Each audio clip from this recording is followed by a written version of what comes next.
Hi guys, thank you for joining the live stream. Yes, late जिहाद हो गया आज, बहुत ही ज़्यादा लेट जिहाद हो गया. अलग टाइम में है ना, तो so I screwed up a lot. तो today's research paper that we have found was again sent to me by a right-leaning Hindutvadi sociology PhD professor, and he has sent me this paper. It's a 40-page paper. It's pretty fascinating. I have read the introduction, gone through the rest of the paper a little bit, and I've read the introduction completely. Fascinating paper. Recently, I think it's about 2-3 years old, by a person called Subrata Chattopadhyay Banerjee. Okay, so he has found out why and exactly how Brahmo Samaj propagated the Aryan invasion theory among the masses. According to his research, it could be well argued that it's kind of basically because of Brahmo Samaj that Aryan invasion theory became a truism in Bengali urban society. And interestingly, why they were pretty proud to propagate the theory, that is the most interesting and hilarious part, that they thought they were Aryans kind of themselves, I guess. And they were really happy about the British, they were happy about Aryans, so therefore they thought Aryan invasion theory justifies their actions so much. Okay, so it was hilarious. Viraj, namaste. Abhay, hi. Bharat Uvacha, Late Jihad, Sai, Ruggo, Rohan Shatra. Chalo, let's start. And today I think I will come live once more near the evening or sometime to discuss a 56-page paper by Raja Ram Mohan Roy himself, which has been recommended by a viewer repeatedly for the last few days. It is called In Defense of Hindu Theism, written in 1817. For context, in 1823, Raja Ram Mohan Roy wrote that infamous letter saying that no, we should not have Sanskrit taught in colleges. But in 1817, he was criticizing a British judge, saying that you don't understand the concept of Hindu theism, learn it from me. Here is why it is good, etc. So that will be also fun. Chattopadhyay and Banerjee to double Brahmin, ठीक है, double Aryan है खुद ये आदमी. Okay guys, let's start.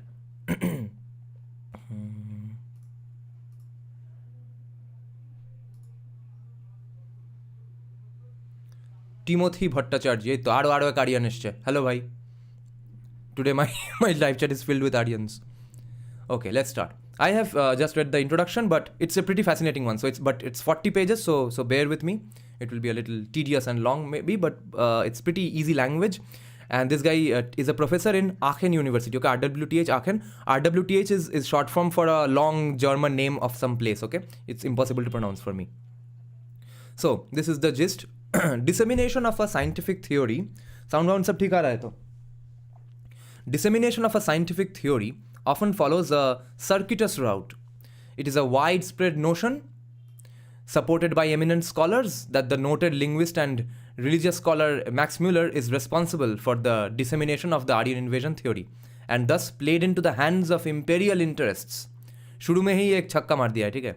In this article, we argue that there were other stakeholders in the process of the widespread acceptance of Aryan invasion theory. In particular, Brahmo Samaj, a prominent socio-religious reform association in 19th century India, also played a major role in the spreading of Aryan invasion theory. Prominent leaders of Brahmo Samaj, actively or passively, collaborated with Max Muller in that process. We closely examine the development of affairs during that time and attempt to establish that the development of a scientific theory. This is a very important line, guys. Check out this line. I absolutely fell in love with the paper and the author because of this particular sentence. Okay, listen to this. This author has basically found out that development of a scientific theory is not a unilateral process, but rather strongly influenced by the socio-political environments of the time. So, in essence, nothing is sacred. No science is really sacred. It's influenced by socio-political environments of the time, which is why today people are getting cancelled in Western colleges for saying that men are men and women are women. Biology does not determine your sex. That is what they have to say, because this is what the modern science says. Okay, introduction. We see, okay, now we are first going to start with a quote from a person called Keshav Chandra Sen. Every Bengali knows who Keshav Chandra Sen is, but we will introduce him later on as well. So the quote by Keshav Chandra Sen said, "We see a reunion of parted cousins, the descendants of two different families of the ancient Aryan race." Okay, he's talking about the British and Indians, okay, and so the upper caste Indians. Proclaimed Keshav Chandra Sen, arguably the most prominent Indian religious reformer of his times, in a mass gathering in Calcutta, the capital of British India, in March 1877.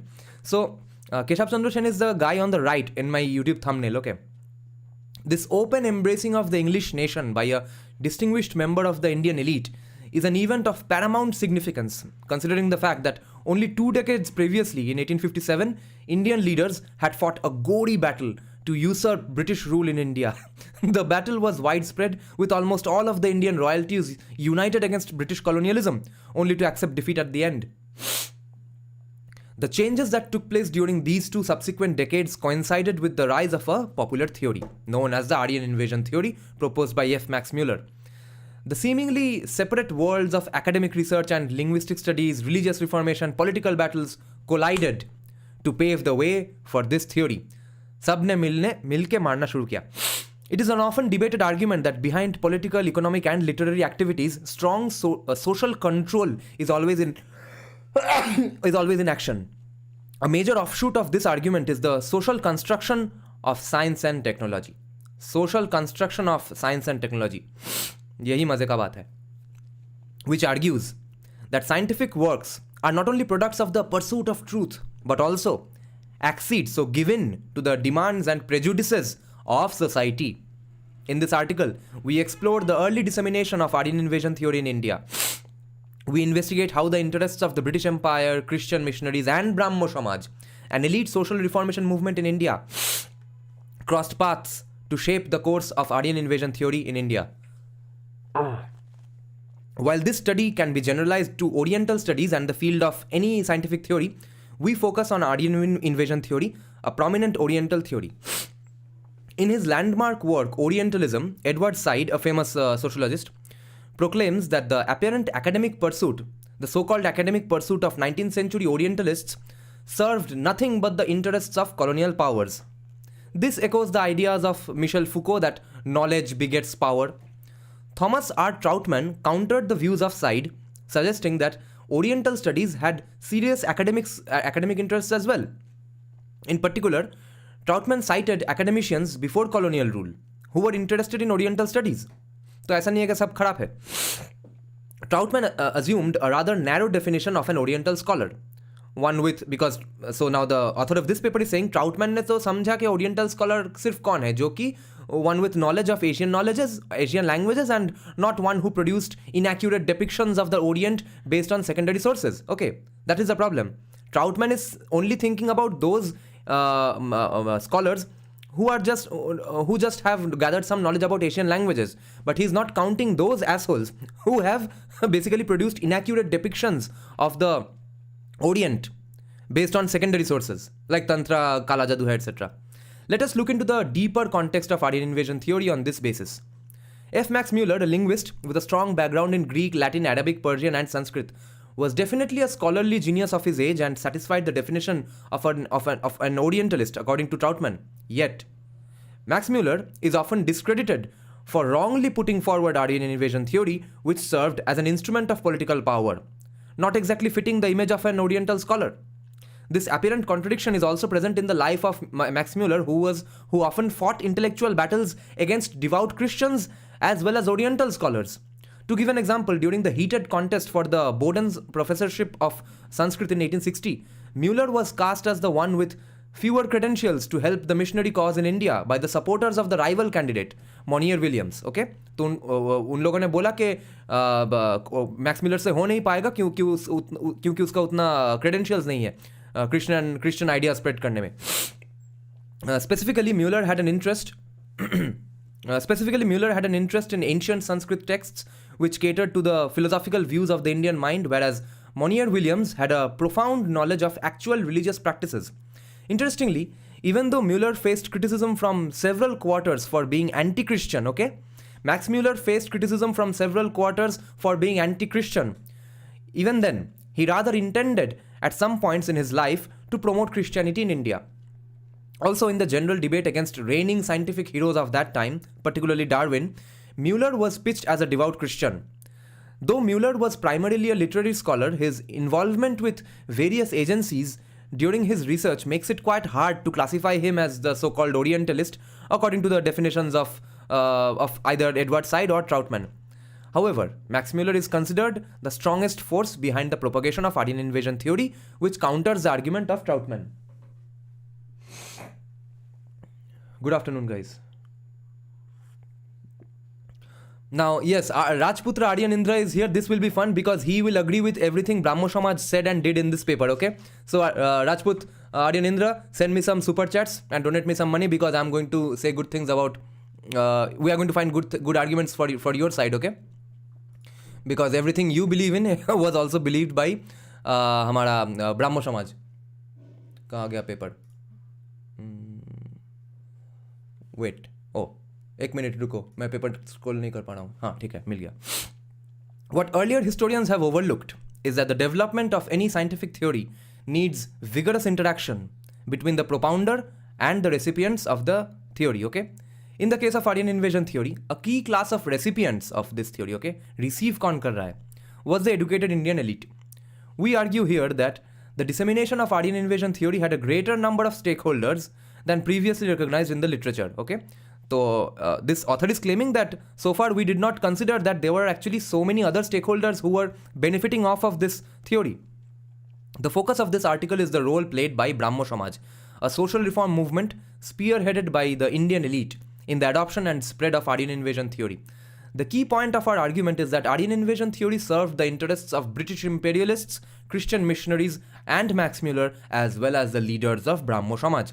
At the same time, it can be argued that everyone participated in the proliferation of Aryan invasion theory in various capacities. The interests of these parties are not necessarily scholarly, as Thomas R. Troutman had suggested, not necessarily imperial, as Edward Said argued, but include many aspects such as the religious, social and political viewpoints of the stakeholders. तो सबका interest, सबका incentive structure इसमें घुस गया था कि सबको ही benefit मिल रहा है आर्यन इन्वेजन थ्योरी का चुतियापा प्रोपेगेट करके. The case presented in this article is that religious reform movements in India also played a role in the adoption and proliferation of Aryan invasion theory. Because remember, even the Hindutvadis, all the revolutionaries, extremists of Congress, everyone had basically come to believe it. कि चलो अब ये truism हो गया है, मान ही लेते हैं. Now let's move on. Savarkar से लेके बाल Gangadhar Tilak, Swami Vivekananda, everyone believed in Aryan invasion theory. तो like बाल Gangadhar Tilak even wrote that book कि हम लोग तो सब भाई आर्कटिक से आए हैं. So our idea played a role in adoption. The case presented in this article is that religious reform movements in India also played a role in the adoption and proliferation of Aryan invasion theory. Our idea is similar to that of Catherine Hall, who maintained that the, quote, framework of them versus us, or what is absolutely the same, what is absolutely the other, will not do. It is not possible to make, so basically black and white नहीं चलेगा यहाँ पे. It is not possible to make sense of empire either theoretically or empirically through a binary lens. We need the dislocation of that binary, meaning कि binary हम जहाँ पे सोच रहे हैं कि वहाँ से binary का idea हटा दो, and more elaborate cross-cutting ways of thinking ज़रूरी है. Previous studies on the emergence of Aryan invasion theory focused solely on an individual cause and effect scenario, which is hardly the complete truth. In the following, we briefly review the background of theories related to the Aryan myth. We will casually bowl the Aryan myth. We will then closely study the contemporary state of the European academic and Indian socio-religious movement, the two prime foci of the current study. Now we'll start the paper. The introduction has ended. I'll have a sip of coffee and read some comments. Aryan tourism theory, yes. Rajputra is saying, why are we too much focused on Aryan migration only? Australoids, Mongoloids and Dravidians all came from outside. Why don't we talk about them? That's actually a fair point. Yeah, then they'll say Aryan. आज अचानक राजपुत्र Aryan invasion Aryan राजपुत्र Aryan fair point कैसे बना रहा है इतना दिन ट्रोल करके, अजीब आदमी है. I am too of Ukrainian descent, just that I lived in Bengal for too long, that's why I am dark. The Brahmins are all Nordic. Oh, someone was saying 2 days back when I posted the video of that person who played Krishna that the Bengali genes are not like this. How can he work out and make such a body? So I said that Brahmins are from Kannauj, so this is Kannauji genes. Aryan vlogging theory. Brahmins should go to Ukraine and defend their homeland. Shit. Okay. 19th century European politics and the emergence of Oriental studies. Interesting कि European politics की वजह से कैसे Aryan invasion theory शुरू हो रहा था. अरे मेरा पानी कहाँ गया, एक मिनट रुको, कितना ड्राई वेदर है.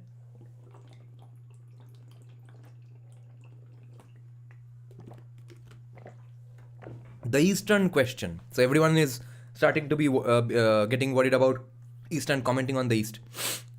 After the Russo-Turkish War that ended in 1774 with the defeat of the Ottoman Empire, the decline of this once powerful empire was only a matter of time. To safeguard their military, political and diplomatic interests, major European nations entered into a long power struggle called the Eastern Question. This was one of the major issues in 19th century European politics, particularly involving England, Germany, Russia, and Balkan nations. Over a religious dispute, Russia went to war again with the Ottoman Empire from 1853 to 1856, the conflict known as the Crimean War. Britain and France wished to bolster the Ottoman Empire. Britain and France in favor of Turkey, partly to prevent the rise of Russia, जैसा कि आज भी kind of होता है, and so supported the Ottomans with their military fleets. Russia was defeated but gained ground later once France and several German states became embroiled in the Franco-Prussian War in 1871. Later, to maintain the colonial supremacy of Britain over other European powers, the British Conservative Prime Minister Benjamin Disraeli took a serious interest in foreign policy. After the Turks ceded gave up Bulgaria at the Treaty of San Stefano in 1878, Britain arranged negotiations between Russia, Germany, and Britain at the Congress of Berlin during June and July 1878. In the Treaty of Berlin, Disraeli, the British Prime Minister, was able to reach an honorable agreement with Russia, though Tsar Alexander II later described the Congress as a quote-unquote European coalition against Russia under same चीज़ें हो रहा है अभी भी देखो, European coalition against Russia under Bismarck. End quote. This volatile political situation fostered the study of Oriental languages in England, partly from a military political perspective. अच्छा, अभी Oriental studies का शुरू. This is reflected in a letter dated 21st March 1854, just 3 days before war was declared against Russia. Max Muller received a letter from Sir Charles Trevelyan, the then Assistant Secretary to the Treasury, asking for advice on how best to study the languages of the northern division of the Turkish Empire and the adjoining provinces of Russia. Sir Charles requested that Muller at once prepare a treatise showing which languages were spoken in that part of the world, their general structure, and the alphabets used, and what would be the most useful books to consult on the respective languages. By 16th May 1854, Max Muller was able to send his suggestions. In his letter to Sir Charles, Muller called attention to a subject that continued to occupy his thoughts almost to the end of his life. He writes, interesting, and start quote, "It is undoubtedly high time that something should be done to encourage the study of Oriental languages in England. In other countries which have any political, commercial, or religious connections with the East, provision has been made by government or otherwise to encourage young men to devote themselves to this branch of studies." He strongly maintains, in England alone, where the most vital interests are involved in a free intercourse with the East, hardly anything is done to foster Oriental studies. जैसे कि आज हम बोल रहे हैं कि सबको English सीखना चाहिए, अभी तक बोलते थे, अभी हम बोल रहे हैं कि चाइनीज़ सीखना चाहिए, रशियन सीखना चाहिए, क्यों नहीं सीख रहे एट्सेट्रा. तो तब का कॉन्वर्सेशन डिस्कोर्स यही था कि ओरिएंटल लैंग्वेजेस क्यों नहीं सीख रहे बहुत सी, के बिजनेस तो उन्हीं के साथ करना है. Muller was a keen follower of contemporary politics as reflected by his numerous letters. Long after, in 1890, a school of modern Oriental studies was established in London. In the inaugural address, Muller mentioned the efforts he had made for the previous 3 decades, starting from the time of the Crimean War to the need for English vernacular education. Muller had a specific interest in India for many reasons. First, Muller admired the deep-rooted colonial prowess that England enjoyed over India. In a letter dated November 1885, he writes, quote, "There may be jealousy between England and her colonies, but if it came to extremities, the colonies would allow no hair of England to be touched." Bapre. Interesting. He's saying that the colonies of England, okay, colonies of England themselves will defend England, okay, which is exactly what happened. Indians died fighting wars for England. So Max Muller was so right here. Okay, colonial powers में और colonies में बवाल हो सकता है, मगर colonies will always come at the defense of their colonizers. Even India, which was formerly a danger, has shown now that England's enemies are her enemies. End quote. Second, he knew how important it was to understand the subjects. He reflected during his speech at the inauguration of the school in 1890 on how greatly India could benefit if English merchants, clerks, and employers in general were able to acquire the languages which the colonial subjects use. Finally, Muller was clearly intrigued by the ancient forms of religion that existed in Indian texts. In his treatise on different forms of religion, as delivered in the Gifford Lecture Series in 1891, he devoted a complete lecture, the quote-unquote physical religion, to Vedic literature. There he also mentions that the assumed date of the earliest formation of Vedic literature was between 1500 BC and 1000 BC. Müller was not alone in his studies of ancient texts, though he certainly was an aberration among scholars of classical literature in confirming such an early date for Vedic literature. तो बाकी लोग और भी late बोल रहे थे, later era assign कर रहे थे वेदा को. In his Gifford Lecture Series, he points this out in a rather blunt way. Quote, Sanskrit is still looked upon as an unwelcome guest by many classical scholars, and anything that can be said against it is welcomed by all who dislike the trouble of learning a new language. End quote. Thus, what started in an Oriental studies with a preliminary political interest in Oriental languages had slowly established itself as a separate and strong discipline.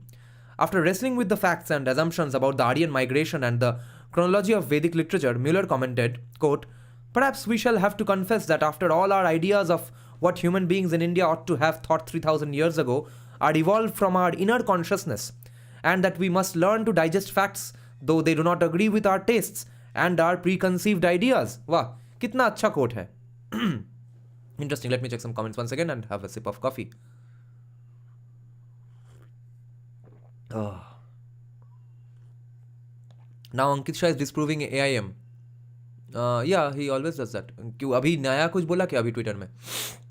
While Europeans were encouraging learning Sanskrit, our great thinkers were asking to remove it. The 19th century European scientific world. Abrupt changes in ancient notions, okay? अचानक से changes हो गया notions में. The 19th century scientific world in Europe witnessed the evolution of many prominent scientific theories. The rising dominance of science over faith was causing major upheavals in the reigning religious circles. There was a scientific revolution in almost every field of knowledge. Theologians and scientists were thrown into confusion, and they often entered into bitter conflict after the publication of Charles Lyell's Principles of Geology in 1830 to 33. This challenged the theory of evolution from a Christian point of belief. Lyell was a major advocate of James Hutton's idea of uniformitarianism, which states that the earth was shaped entirely by slow-moving forces acting over a very long period of time. This was in contrast to catastrophism, a geologic idea of abrupt changes, which had been adapted in England to support belief in Noah's flood. Charles Darwin's The Origin of Species followed this in 1859. This purported to trace man's origin to an ancient form which diverged from monkey stock, arousing a controversy still very much alive today. Even Sri Aurobindo believed this is wrong. The hard-hitting empirical evidence brought forward by Lyell and Darwin challenged Victorian morality and long-standing Christian beliefs. Common people of the era suddenly found themselves in a state referred to as the crisis of faith. The result was partly an increased interest in ancient texts that would re-establish the supremacy of Christian beliefs, and partly an obsession of new forms of science which at all times were not really based on scientific merit. New forms of science. In 1853, Arthur de Gobineau, a French aristocrat who travelled around the world on official duties, published a book titled Essai sur l'inégalité des races humaines, an essay on the inequality of the human races, which found eager audiences in France and Germany. He suggested that all human beings originated from biblical ancestors, but colored races belonged to different human families altogether. He blamed racial impurity for the turmoil in France. In a sense, de Gobineau did not put forward any new ideas. He re-emphasized the theory of polygenism, which argues that different races evolved separately in different geographical locations without any common ancestor. In 19th century Europe, polygenism was a widely held belief connected with the establishment of the Anthropological Society of London in 1863, when anthropology believes that black people are by default stupid and should be culled, or at least should be aborted. Its members had a view completely opposite to that of Darwin and generally supported scientific racism, as proposed by others like de Gobineau. By authors like de Gobineau. In 1839, Samuel George Morton, a noted physical anthropologist, published a monograph titled Crania Americana, in which he suggested that the intellectual capacity of a race could be measured from the size of the skull of its members. Works of other anthropologists such as Josiah Nott, who supported the notion of polygenism, followed this. Further evidence from physical anthropologists suggested that long-headed, tall, blonde Nordic races were clearly demarcated from broad-headed people from the south. अच्छा, तो अब ये Nordic long-headed लोग हैं Brahmin. The general mood in 19th century Europe was influenced by political turmoil and close contact as a result of colonialism with many peoples from diverse linguistic, cultural, geographical and ethnological backgrounds. Amidst all this, the European power struggle found an outlet in scientific theories, particularly for the purpose of racism.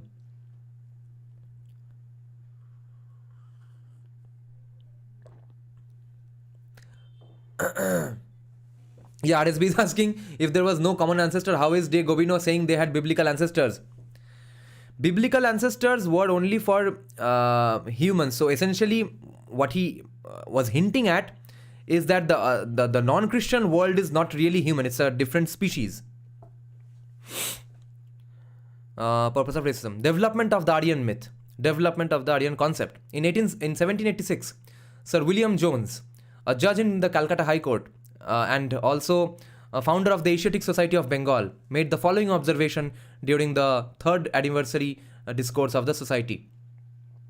The Sanskrit language, whatever be its antiquity, is of wonderful structure, more perfect than the Greek, more copious than the Latin, meaning copious meaning बहुत voluminous, and more exquisitely refined than either, yet bearing to both of them stronger affinity both in roots of verbs and in the forms of grammar than could have been produced by accident.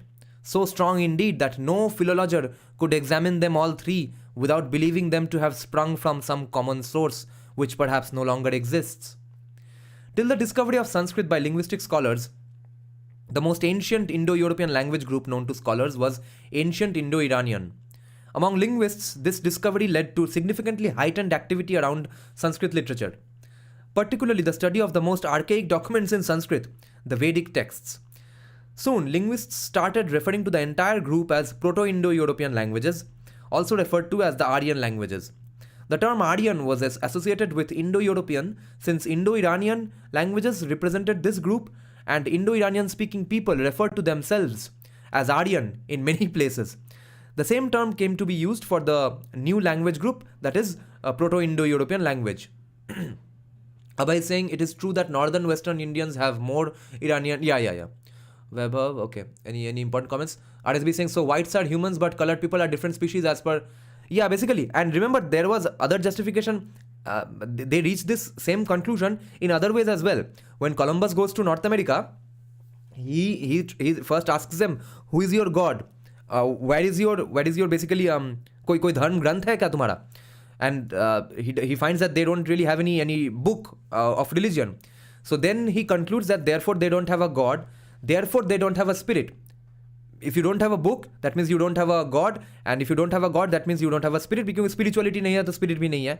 And therefore you are not fully human, therefore you are subhuman, and coincidentally वो white भी नहीं है. That is the source of racism. कि तुम white भी नहीं हो और तुम्हारा स्पिरिट भी नहीं है, भगवान नहीं है, क्या हो तुम फिर? तुम कुछ अलग जंतु हो. The term Aryan can be traced to the ancient Sanskrit word Arya, Aryabhatta, which occurs multiple times in different verses of Rig Veda, the oldest Vedic texts.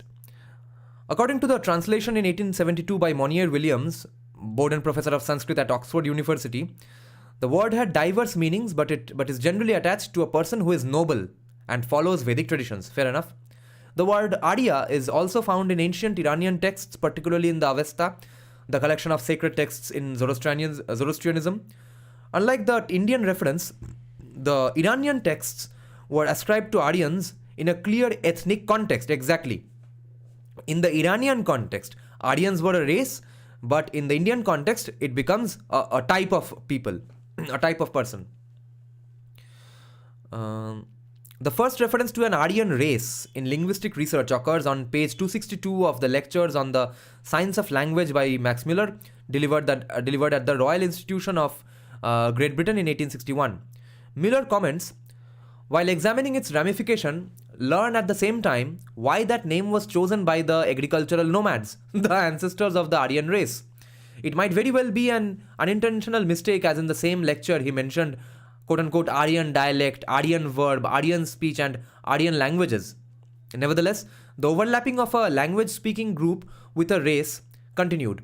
The mixing of language-speaking group and race also had something to do with what was taking shape across many European nations at the time: Romantic nationalism.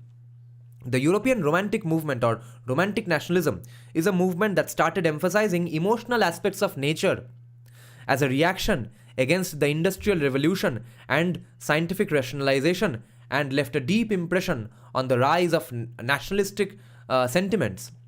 Carl Wilhelm Friedrich von Schlegel, 1772 to 1829, was a German poet, philosopher, Orientalist, and one of the founders of the Romantic movement in Germany. In Germany, for example, the Romantic movement heightened interest in anything that was originally German. A collection of folk stories published by the Brothers Grimm represented the undiluted form of national culture and literature. This is absolutely beautiful, man. I read this when I was a kid of about hardly 5 to 6 years old. I used to read a lot back then. So I read it in Bengali translation. Grimm Bhaider Upokatha. It's a very good book. In 1836, Gustav Klemm published a book titled Handbook of German Antiquity, which tried to retrace German culture through ancient literature and available archaeological data. Schlegel was extremely familiar with ancient texts as well as the Aryan myth due to the Proto-Indo-European language family. In 1808, he published a book, Über die Sprache und Weisheit der Inder, on the language and wisdom of the Indians. 1808 में लिखा. In search of antecedents in antiquity, Schlegel put forward a theory. In the first-hand accounts of Julius Caesar's Commentary de Bello Gallico, comments on the Gallic Wars, he mentioned Ariovistus, a German leader. Schlegel suggested that Ario is etymologically close to the German word Ehre, meaning honor, and hence is connected to Aryan. Are bapre. Ario. Combined with the simultaneously evolving theories of polygenism and evidence from physical anthropologists, the Aryan connection became deeply embedded. In his lecture series on the science of language, Miller commented, quote, so this is Miller saying, and as in Persia, we found many proper names in which Arya formed an important ingredient. So we find again in German history names such as Ariovistus. Max Miller put in the footnote that etymologically this connection may not be correct, but in the end, it was still only a footnote. Convenient hai, bada? Home of the Aryans. The last missing puzzle was the need to determine the homeland of the mythical Aryan race. Diverse sets of archaeological data were being put forward to favor the respective claims for Germany, Western Russia, and Scandinavia. However, regardless of the actual homeland claim, it was well accepted, despite lack of any evidence other than linguistic matches, that there was a migration. ये एक truism बन गया कि हाँ migration सब आए हैं बाहर से, हमने वो बिरयानी आर्किटेक्चर सब बाहर से आया था, वैसे ही ये भी बाहर से ही आया था. Mueller explored in depth the possible migration routes. This is why you have to respect Konrad else forever and ever. What great research he has done. Max Muller explored in depth the possible migration routes in his Science of Language lectures, starting with, quote, 2 roads were open to the Aryans of Asia in their westward migrations. It was implicit that the same Aryans did either migrate from Central Asia to India or migrated westward starting from India. अच्छा, ये तो out of India theory होगा, देखते हैं. It was also implicit that the westward migration led to different branches, including the Germans and British. The kinship that could then clearly unite India and Europe would actually be welcomed by a significant group of Indian intellectuals, as discussed in the following sections. For Orientalists like Max Muller, the circumstances of India at that time could be explained by degradation from their superior ancient Aryan traditions.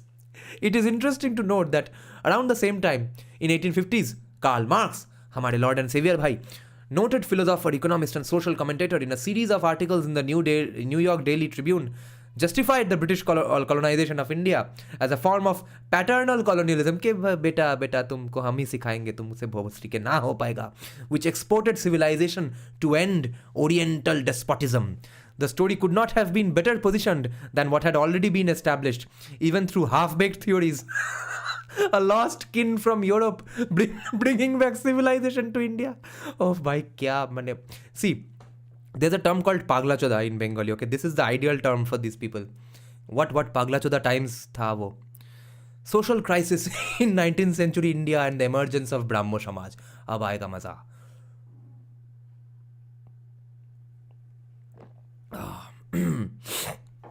In the 19th century, India in the 19th century was a melting pot of widely contrasting ideas.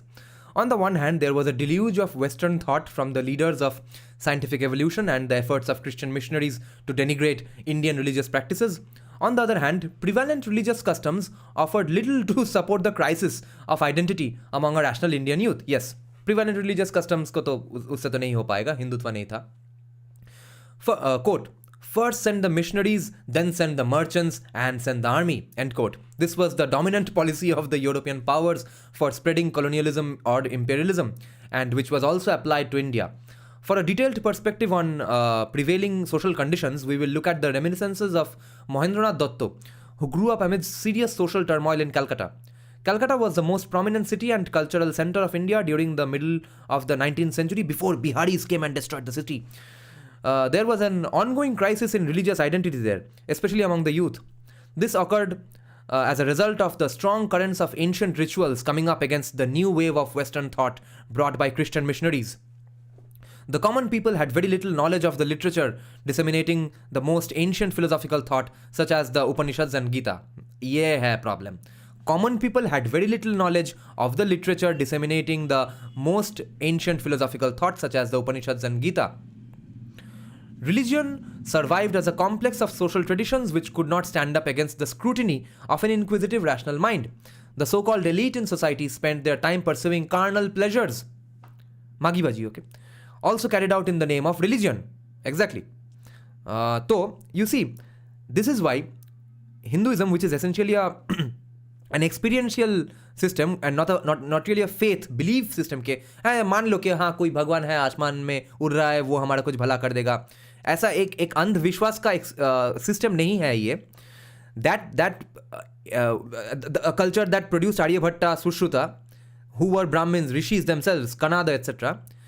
That culture now devolves into 2024 where a mother drowns her kid trying to heal him in the Ganga.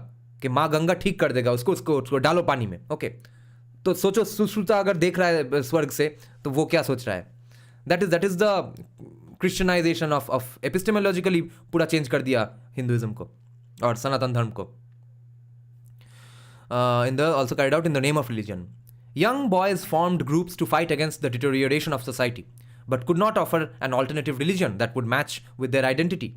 Embracing Christianity offered a way out, but at the cost of losing their identity and becoming social outcasts. On the other hand, to combat Christianity would require considerable knowledge as well as courage.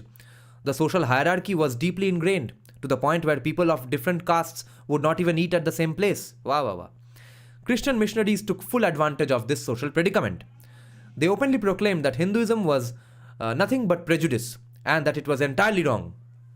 There were also groups formed that completely denied the existence of any god whatsoever. In this struggling period in society, Keshav Chandra Sen started to preach Brahmo Dharma and established Brahmo Samaj with the concept of a universal religion. Brahmo Samaj as a socio-religious reform movement during the 19th century in India. Brahmo Samaj or Society of Brahmo, also translated as Society of God. Acha, Brahmo Samaj. So this is not exactly Brahmo Samaj. Interesting. I used to think it's pronounced Brahmo Samaj. It's supposed to be then Brahmo Samaj. Right. So, Brahmo Samaj was the societal component of Brahmoism. It was one of the most influential religious reformist movements responsible for the making of modern India. Brahmo Samaj was established in 1830 in Calcutta, the capital of British India, by Raja Ram Mohan Roy. Ram Mohan Roy was a rich upper caste Brahmin, a respectable Sanskrit scholar, well versed in several languages including Persian and English, as well as known for a few philosophical publications in Bengali. Debendranath Thakur was a Hindu philosopher and religious reformer. The newfound Samaj was called Adi Brahmo Samaj, where Adi stands for original and Samaj means congregation. It began the Bengal Renaissance of the 19th century, pioneering the religious, social and educational advance of the Hindu community. Gentle Lady is saying, I kinda agree, I'm a Shudra but carry a lot of Aryan physical features. I believe this is because of heavy intermixing before 2000 BC, as shown. The religion of the Adi Brahmo Samaj stood for repudiation of all quote unquote distinctions between people and the foundation of a modern educated secular Indian nation under the timeless and formless one God. The Adi Dharma, literally meaning original phenomena or disambiguation, disambiguation. Brahmic religion was originated by the Bengali Brahmon Thakur clan of Rammohan Roy, Devendranath Thakur and Prasanna Kumar Thakur. This was the first organized casteless movement in British India, and its influence reverberated from its heart in Bengal to Assam, Bombay State, modern Sindh, Maharashtra and Gujarat, Punjab and Madras, Hyderabad and Bengaluru. Now interestingly, it is being called Bengali Brahmin Thakur clan, but Rabindranath Thakur's family itself got the Thakur surname much later after coming to Calcutta. They were also from UP originally. So they were, I don't remember their original surname, but their original surname was something else, and they were, I've heard that, I've been told by a very reliable scholar that he was a type of Brahmin from a particular caste of Brahmin who was basically disliked by all other Brahmins also. So other Brahmin families would not marry their women into Rabindranath Thakur's family. So there was some controversy about that. And then they come to Calcutta, they become merchants, they deal in Afim basically, and ships, salt, sugar, all of those things. And then they climb up the social hierarchy, and then they get the surname of Padavi of Thakur. It was not their original surname. This was the first organized casteless movement in British India, and its influence reverberated from to all these places. Various facets of this Adi Brahmo Samaj took shape in the form of other religious movements in different parts of India. In Calcutta, other prominent leaders of Brahmo Samaj included Keshav Chandra Sen, Pratap Chandra Majumdar and Shivnath Shastri. अरे, the famous person. उसके नाम पे college है कोलकाता में. The ideological differences between these leaders reverberated throughout different socio-religious movements in India. Furthermore and importantly, the ideological struggles within the various schisms of Brahmo Samaj played a key role in the emergence of Aryan invasion theory. If in saying Odom Hoina, technically Shudras are Manusmritivadi themselves. If you lack a Varna, then the claim of being from a non-Manuvadi clan can be claimed. Abhay saying during British era, the resurgence of Hindu Dharma remained incomplete. We should not miss the buzz. Exactly. Okay, now the different debates inside Brahmo Samaj. While the British Empire wanted a tool to connect to the Indian elites, Christian missionaries needed a theory to demonstrate the supremacy of Christianity and integrate it with Indian culture and society. On the other hand, the Brahmo Samaj as a whole was constantly looking to promote its own ideology regarding Christianity. In this article, we investigate the interests of these three parties involved in the dissemination of AIT. Okay, so Indian elites, Christian missionaries, and also Brahmo Samaj. The rest of this article is organized as follows. In the next section, a short overview of Brahmo Samaj is presented to provide a picture of developments in India at the time. In the third section, the relation between Brahmo Samaj, Max Muller, and Christian missionaries is explored, as well as the view of Christianity in India as anticipated by Max Muller. In the fourth section, the image of Christianity in India as viewed by Keshav Chandra Sen, a prominent leader of Brahmo Samaj and close acquaintance of Muller, is presented. This section also brings forth supportive evidence about how Keshav and Max Muller eventually agreed on Aryan invasion theory. The fifth section discusses the imperial involvement with Max Muller and Brahmo Samaj. The final section concludes with a summary of the ideas in a cohesive manner. एक minute, मुझे phone silent करना है. A short overview of Brahmo Samaj. कितना dry weather है भाई, बार बार पानी पीना पड़ रहा है.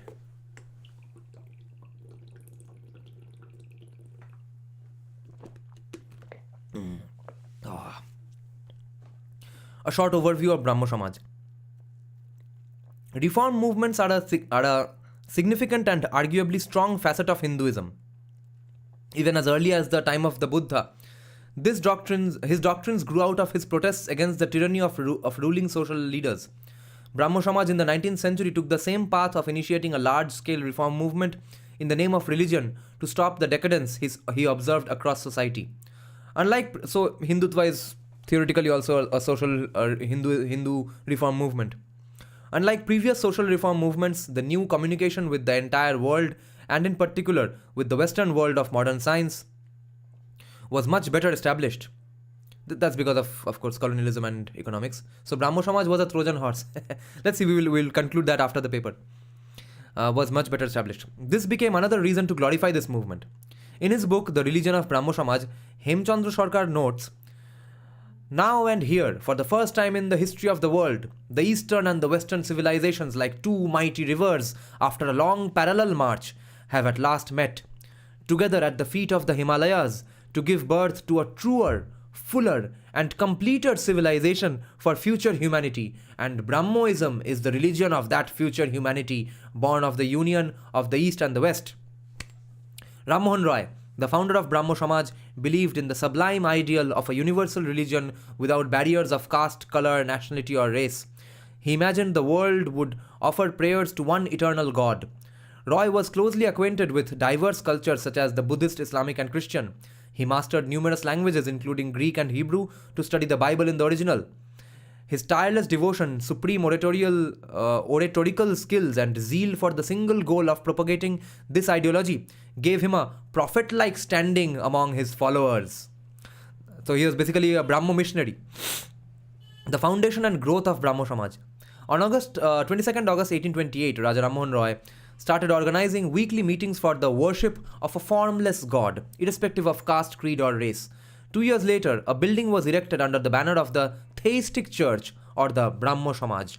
In 1838, Debendranath Thakur, a friend of Ram Mohan Roy and hailing from an aristocratic family, began taking a serious interest in his initiative. Rapid progress in the membership and enthusiasm was achieved under the aegis of Debendranath Thakur. Ram Mohan Roy's approach toward his Hindu opponents as well as Christians was to refute their authority by citing passages from the Upanishads and an ancient set of Indian texts.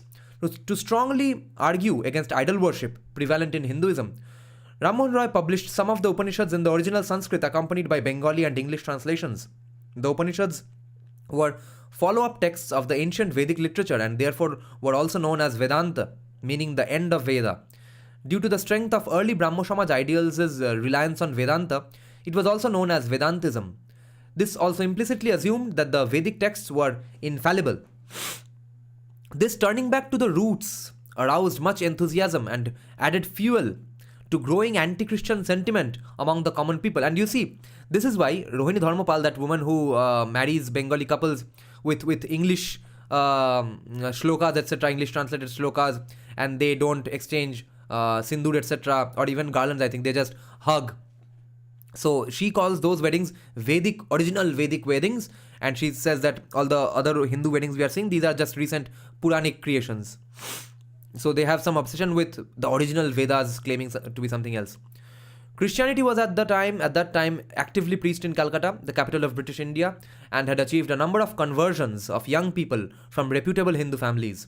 However, the Christian doctrine of infallibility could not be maintained, as examined and refuted by Debendranath Thakur. The precursor of the Brahmo Samaj was called Tattvabodhini Sabha, or Truth Teaching Society, Tattvabodhini Sabha, established to discuss social and religious matters. In 1843, Debendranath Thakur institutionalized a Brahmo Samaj with the principles of Ram Mohan Roy and named it Sadharan Brahmo Samaj. In 1850, they rejected the religious authority of the Vedas, the ancient Indian scriptures, and published the tenets of Brahmo Samaj in English. With this, the movement veered towards universal theism. Brahmo Samaj took a leading role in many social movements. Debendranath Thakur refused to perform orthodox Hindu rites after the death of his father and had one of his daughters married according to the newly minted Brahmo rituals. I studied in a Brahmo Samaj school, and there one of my classmates, who's now a famous actress, she one fine morning in class 10 or 11, she demanded to the headmistress that we do Saraswati Puja in the school, because we did not have Saraswati Puja. Our headmistress said, over my fucking dead body, there will be no idol worship in our school. The infusion of youth in the Brahmo movement grew significantly after Keshav Chandra Sen joined in 1857. Keshav was the son of Pyari Mohan Sen, Debendranath Thakur's fellow student in the Hindu college. Is Hindu college Presidency College? Guys, let me know. Or is it the one beside Presidency College? I forgot. Which is the Hindu college? Keshav had unbounded respect for Devendranath and they worked in perfect synchronization, journeying together to all parts of the country, preaching their faith. अरे भाई 2 दिन पहले religion बनाया, third दिन में missionary भी बन गया. क्या क्या ब्रिलियंट आइडिया है. And in turn creating many branches of the movement. वाह वाह वाह. Sects भी हो गया religion में. क्या भाई. Keshav wrote articles praising the tenets of Brahmo Samaj and how it would revitalize the ancient religion of India against the onslaught of Christianity. However, Keshav changed his mind over time and grew distant from Debendranath Thakur. Differences between Debendranath Thakur and Keshav Chandra Sen. Acha, FN. So yeah, Hindu college is Presidency College. Though Debendranath had left orthodox culture himself, many of his followers were still rooted in Hindu or Vedantic rituals. Keshav Chandra Sen desired to limit the official responsibilities of such members, while Debendranath Thakur refused to deal sternly with loyal followers. This is interesting. Keshav Chandra Sen desired to limit the official responsibilities of such members, while Debendranath Thakur refused to deal harshly with loyal followers. The younger generation naturally accepted Keshav Chandra Sen's leadership, while Debendranath Thakur initially yielded to their demands. The increasing modernization by Sen, such as intercaste marriage, was unacceptable to Debendranath Thakur. Interesting. In 1855, Charles Dall, an American Unitarian missionary, arrived in Calcutta and challenged the command of Debendranath Thakur. He formed the Friends of Ram Mohan Society in 1857, which several notable Indians joined. In 1866, see, these people were basically so detached from the roots. 1857 में पूरा देश में क्या हो रहा है और ये लोग क्या कर रहे हैं, अलग धर्म बना रहे हैं, यूनिवर्सल रिलीजन बना रहे हैं.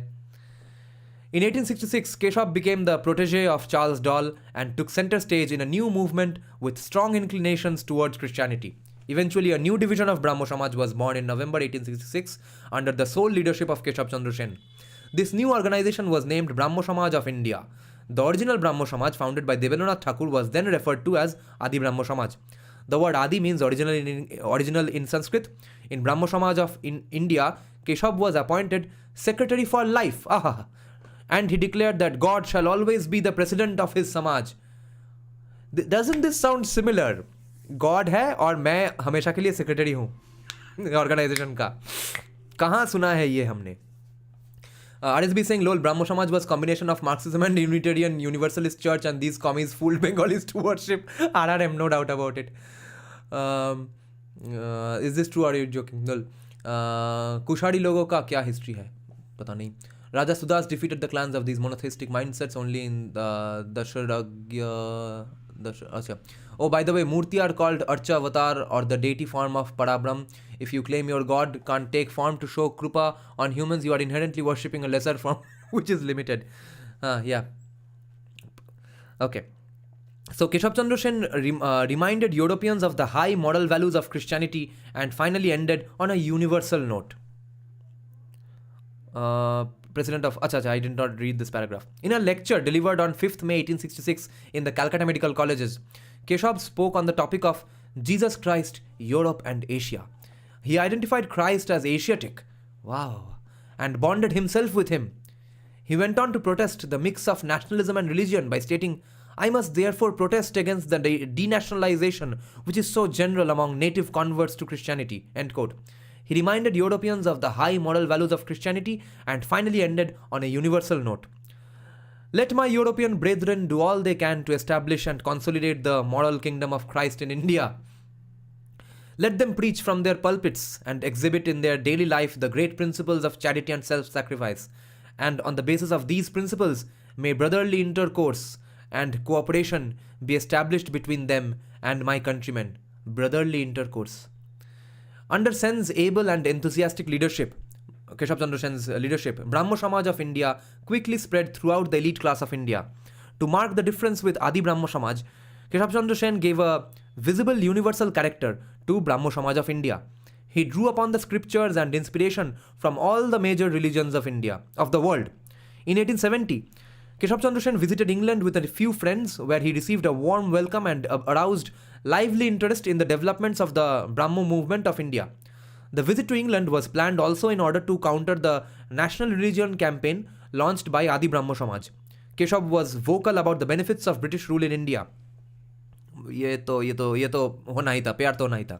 Keshav was vocal about the benefits of British rule in India. In a lecture delivered in London on 12th April 1870, he maintained, quote, "The Lord in his mercy sent out the British nation to rescue India." Which could be in some ways fair to say because पहले तो औरंगजेब का चुतियापा चल रहा था. Keshav was granted a brief audience with the Queen Empress, who gave him an annuity of £300 a year. Keshav declared all his followers to be loyal to Her Majesty's sovereignty. अच्छा, ये payment किस किस के पास गया और किस किस ने उसके बदले में बोलना शुरू किया कि भाई सती प्रथा चल रहा है चार पास, यही जानना है हमको. Keshav's positive attitude toward Christianity made him a frequent target of attack by writers in the national paper. However, Keshav maintained his pro-Christian stance from a different point of view by claiming that Christianity originated in the East and therefore was part of Indian national culture. अरे भाई, पेरियार बेटियार कहाँ है? बेटियार और केशव चंद्र सेन में तो बहुत बढ़िया वो ब्रदरली इंटरकोर्स होने वाला है. The declining influence of Keshav Chandra Sen. In the same year, Adi Brahmo Samaj launched a vigorous campaign against intercaste marriage as instituted by Keshav. Keshav sought the legal opinion of Sir Henry Maine, legal member of the Viceroy's Council, and was dismayed to learn that marriages conducted by his followers had no validity in law. To increase the trouble for Keshav, Adi Brahmo Samaj ensured the passage of Special Marriages Act 1872, which forced Keshav's followers to declare that they were neither Hindu nor Musalman nor Christian. In 1874, a liberal faction within Keshav's group organized the Samadarshi, to counter Keshav's growing dictatorial tendencies. Later on, the members of the Samadarshi party would constitute the Indian Association in support of the moderate nationalist ideology, and finally would form the Indian National Congress. It is worthwhile noting here that under the leading role of the Indian National Congress, the freedom movement of India took shape. In 1878, the marriage of Keshav's eldest daughter Shuniti to the Maharaja of Kuchbihar, Prince Nripendra Narayan, in violation of the Special Marriages Act of 1872, precipitated the first schism in Keshav Chandra Sen's organization. The Samadarshi party returned to its Brahmo roots and reconstituted itself as Sadharan Brahmo Samaj, or the general body of the Brahmo Samaj. Keshav proposed universal religion termed New Dispensation around this time, और एक नाम. The goal of this was to assimilate the growing sects of religions in India as well as around the world. Keshav Chandra Sen died at the young age of 45 in 1884. अरे बाप रे. Debendranath Thakur lived until 1905. However, his activities in Brahmo Samaj were restricted when his third son, Hemendranath Thakur, took the helm as the chief minister of Adi Brahmo Samaj. The ideas and influence of Brahmo Samaj, the aims of Brahmo Samaj were as follows. Now let me have some coffee.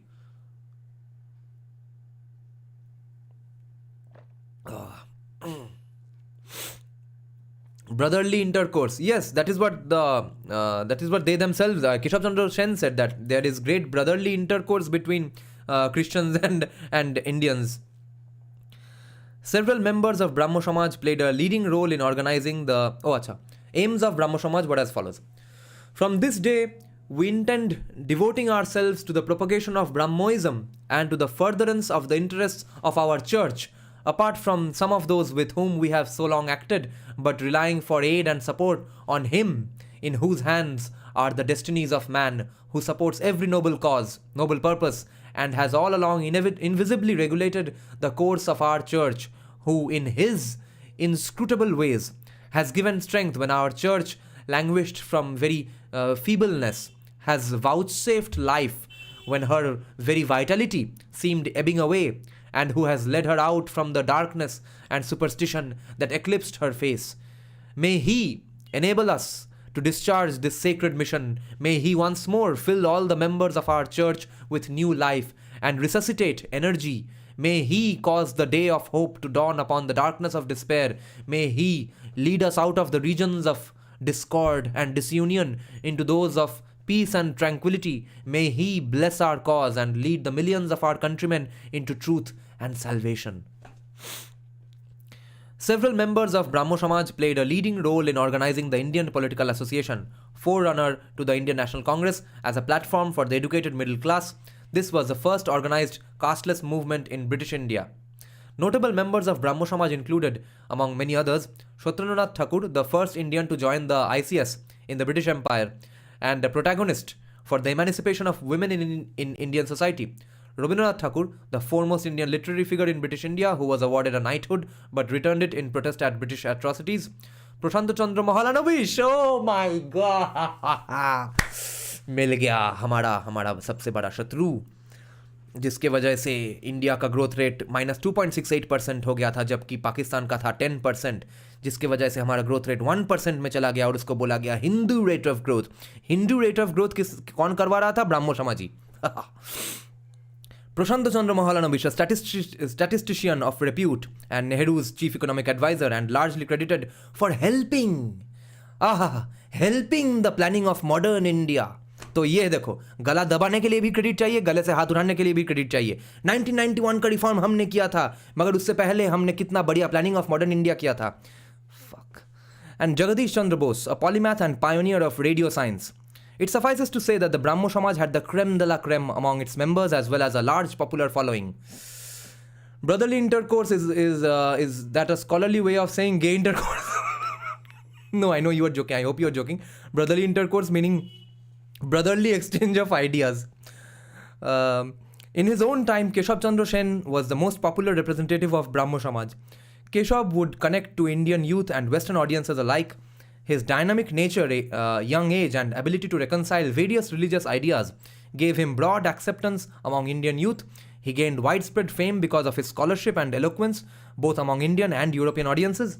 It was clear that he was, quote-unquote, by the common consent of a much larger circle of Indians and Europeans, the foremost Hindu of his time, the chief representative of native enlightenment in India. The coagulation of Brahmo Samaj, from conflict to collaboration with Christian missionaries. अब मजा आएगा. It should be Brahmo Samaj rate of growth, yes.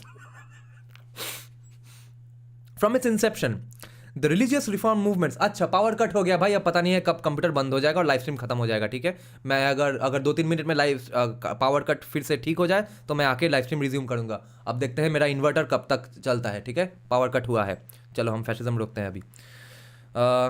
From its inception, the religious reform movements retained a bittersweet relation with the Christian missionaries. There were conflicts between different groups of Brahmo Samaj as well as between the missionaries and Brahmo Samaj. Christian missionaries closely followed the developments of Brahmo Samaj to win converts, if not to control the course of this movement direct to Christianity. In 1856, Christian preachers attempted to convert Adi Dharma adherents. In 1856, Christian preachers attempting to convert Adi Dharma adherents were banned from entry into the Brahmo premises by Debendranath Tagore. Between 1865 and 1866, there was a dispute in Brahmo Samaj over caste distinctions, and Debendranath Tagore, then in charge of the group, which was henceforth known as the Adi Brahmo Samaj, expelled many younger members of the Samaj who were influenced by Christian missionaries from the Adi Samaj. It was the first schism in Brahmo Samaj. From 1867 onwards, the Adi Dharma movement became stridently nationalistic. Meanwhile, the expelled Christian factions from Adi Samaj launched a sustained and bitter campaign to discourage the Adi Dharma missions from outside Bengal. अरे भाई Christian है तो फिर आदि समाज में वो क्या कर रहा है? अजीब आदमी है. By this involvement with Christianity, quote, Raja Ram Mohan Roy and his followers were held for a time to be the revealed character of the Vedas, and in all their early controversies with Christian missionaries, they maintained that there was no argument in favor of the divine inspiration of the Bible which does not apply with the same or even greater force of the Veda, end quote. In retaliation, the Reverend William Morton of the Church Mission Society warned Vedantists that there would be no compromise with a system which through the ages has, quote, debased the minds of men, deadened their consciousness, clouded their understanding, corrupted their hearts, and countenanced every species of vice and immorality. ये वेदांतियंस का बात हो रहा है. To further strengthen the position of the reformist school against the Christian missionaries, the friends of Ram Mohan Roy, honest and fearless as they had always proved themselves to be, sent young scholars to Banaras to study the Vedas and to report on their contents. On the other hand, there were cracks in the fragile reformist movements which helped the cause of the missionaries. So, तो अभी हम क्या देख रहे हैं कि Hindu society disunited है, casteism है, इसलिए इन्होंने एक नया सोसाइटी बनाया. उसमें इतना डिसयूनिटी हो गया कि उसमें भी क्रिश्चियन मिशनरी ने बेनिफिट ले लिया. On the other hand, there were cracks in the fragile reformist movements which helped the cause of the missionaries. Lal Bihari Dey introduced a personal note on morality, which missionaries would use to their advantage in later decades, and they admitted that I myself was a Brahmo, though not in name, yet in reality, but I enjoyed no peace of mind. I would be sure he, the God, would pardon my sins.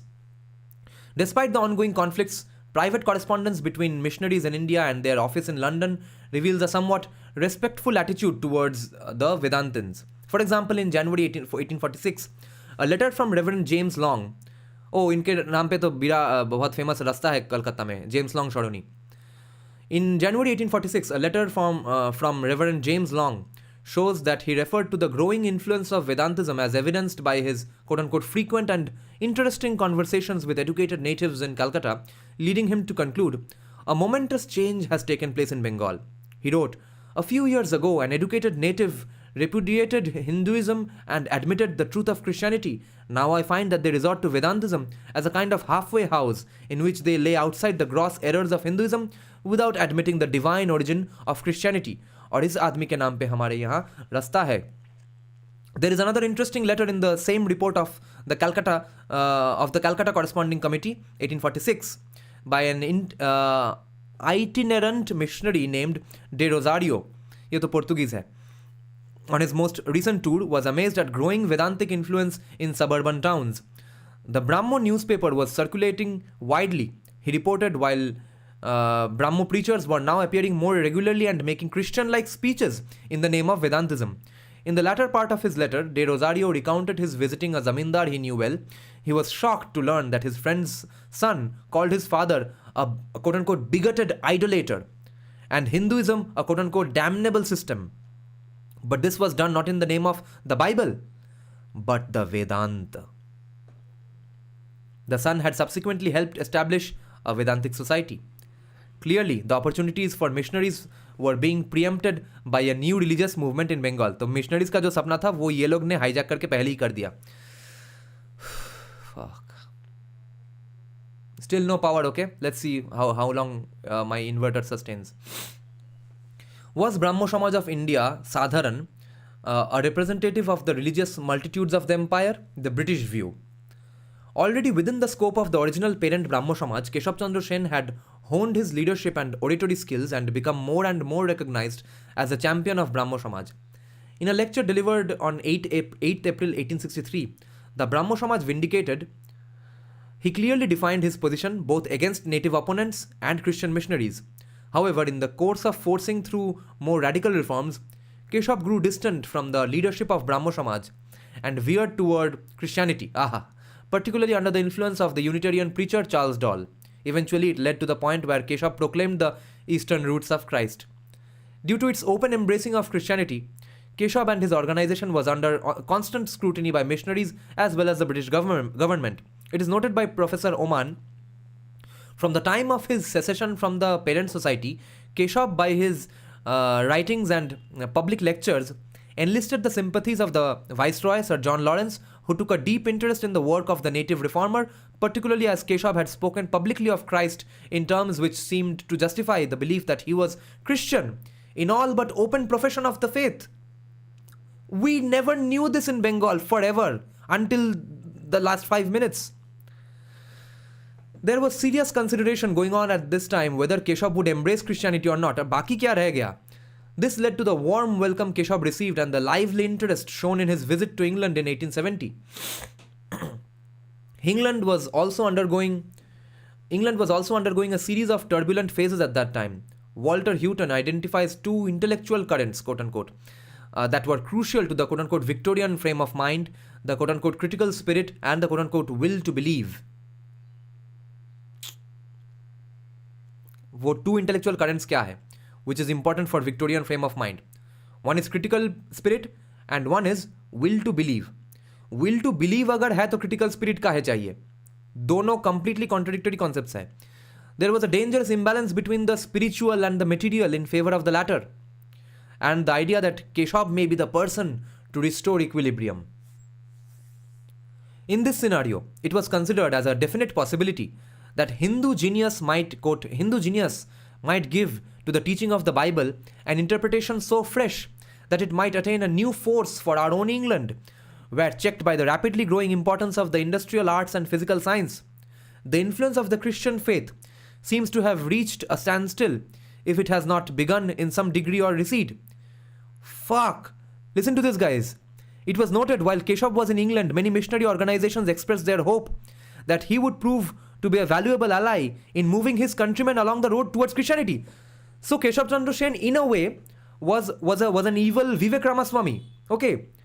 Keshav Chandra Sen was being looked upon by devout Christians in England as the guy who can make Christianity better, who can popularize Christianity better, because he is going to put whatever his Hindu intelligence he has gained from his society, with that he will be allowed to make Christianity more palatable and relevant.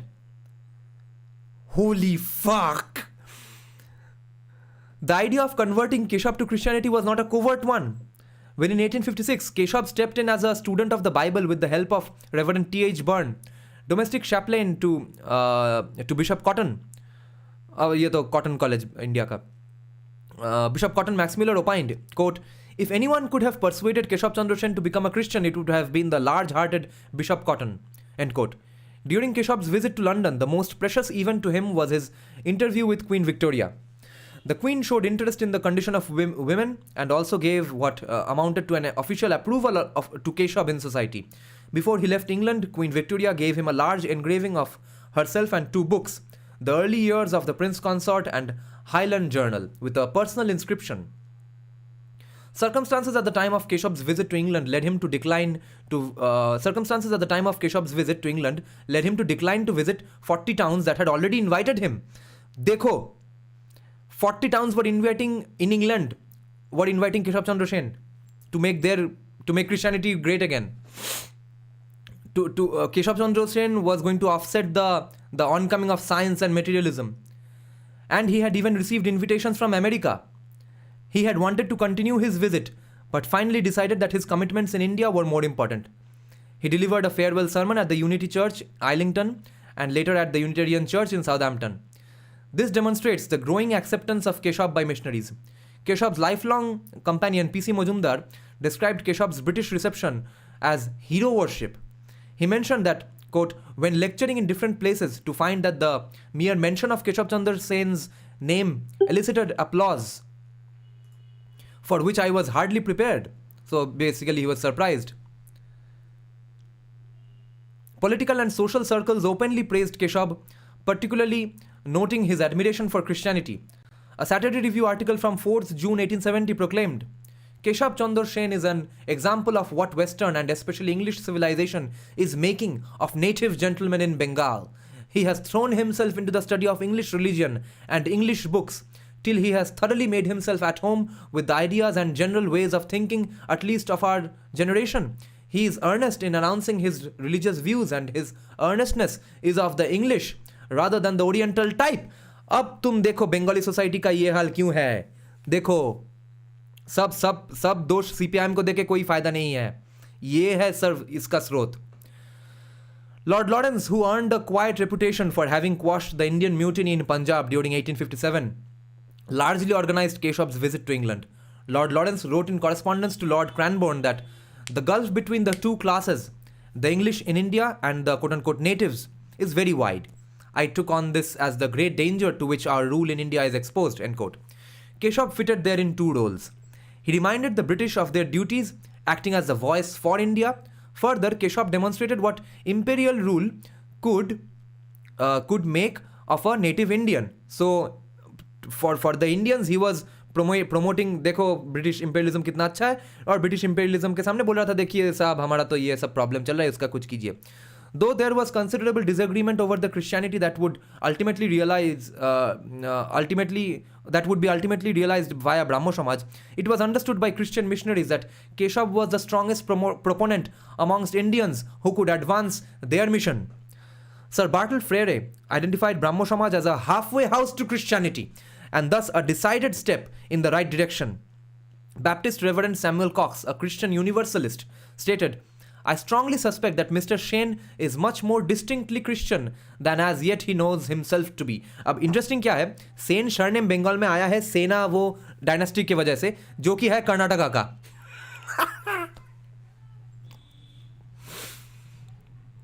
Most notably, Arthur Stanley, the Dean of Westminster, recognizing the difference of Keshav's spiritual form of Christianity, agreed to this possibility and warmly welcomed Keshav by stating, quote, there would arise some native form of Indian Christianity. Cheers, cheers.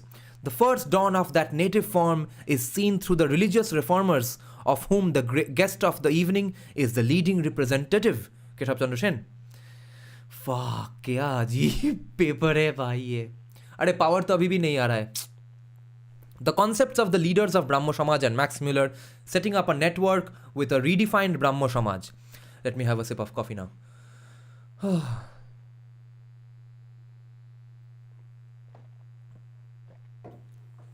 The pitch was laid down by Brahmo Samaj, whereas the commies scored century on it. Yes. In this early phase of religious reform movements, Max Muller, German-born philologist and Orientalist, and one of the founders of the Western academic field of Oriental studies and the discipline of comparative religion, had strong connections with and even stronger opinions about the religious leaders of Bengal. These opinions were biased. This bias is apparent in his description of men of the type of Ram Mohan Roy, quote unquote, founder of the Brahmo Sabha movement, which preceded Brahmo Samaj. अच्छा, Brahmo Sabha था पहले. These men, he said, quote, could not and did not shut their eyes to the superiority of Christianity from an ethical point of view. They despised in their heart the idols as worshipped by the vulgar and had long learnt to doubt the efficacy of their sacrifices, end quote. In his writing on the subject, the biases of Muller's own strong religious beliefs with ties to Christianity are apparent. He held opinions about other prominent leaders as well. Debendranath had become frightened or allowed himself to be frightened by his more conservative friends. He and his friends were prepared to give up all that was idolatrous and pernicious, but they would not part with all their ancient national customs. They would not have their religion denationalized, Max Muller says. Open before their eyes, they found, this is Max Muller's quote, okay? Open before their eyes, they found all they wanted in their own ancient literature and in the book of nature. Open before their eyes, while Keshav, who was one of the members of Adi Brahmo Samaj and later the founder of Sadharan Brahmo Samaj, was looking more and more beyond the narrow frontiers of India. India narrow frontier hai.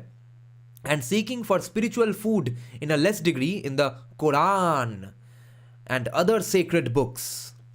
From another point of view, it is clearly evident that in 1866, Max Muller, who regularly corresponded with both Debendranath and Keshav, saw the problem of national identity. He writes, quote, so far I can judge, Debendranath and his friends were averse to unnecessary innovations and afraid of anything likely to wound the national feelings of the great mass of the people, end quote. Max Muller said they wanted above all to retain the national character of their religion. A so-called universal form would make their religion appear grotesque and ridiculous to the nation. They pleaded for toleration of Hindu usages and customs, which appeared to them innocent. On the other hand, during this period when India was given by religious reforms as well as political movements, Muller had complete faith in Keshav Chandra Sen to produce Christianity in India. Muller said, after his lecture on Jesus Christ, Europe and Asia, delivered in 1866, native and European felt convinced that Keshav Chandra Sen would openly embrace Christianity, end quote. Referring to Brahmo Samaj, Muller said, quote, a most active missionary organization was constituted and the preachers were sent to travel from one part of the country to the other. Fuck. In 1870, Dr. Milan, the new bishop of Calcutta, forwarded a letter on Brahmo Samaj to Max Muller, written to him by Satyendranath Thakur, another prominent leader of the religious reform movement. As Max Muller was intimately acquainted later with Keshav Chandra Sen and Mozumdar, leaders of the Samaj, he always took the deepest interest in the whole movement. Through this Samaj, Max Muller, missionaries and lovers of Christianity, wanted to spread Christianity in India. They tried to convince Satyendranath Thakur about Christianity by the Vedas.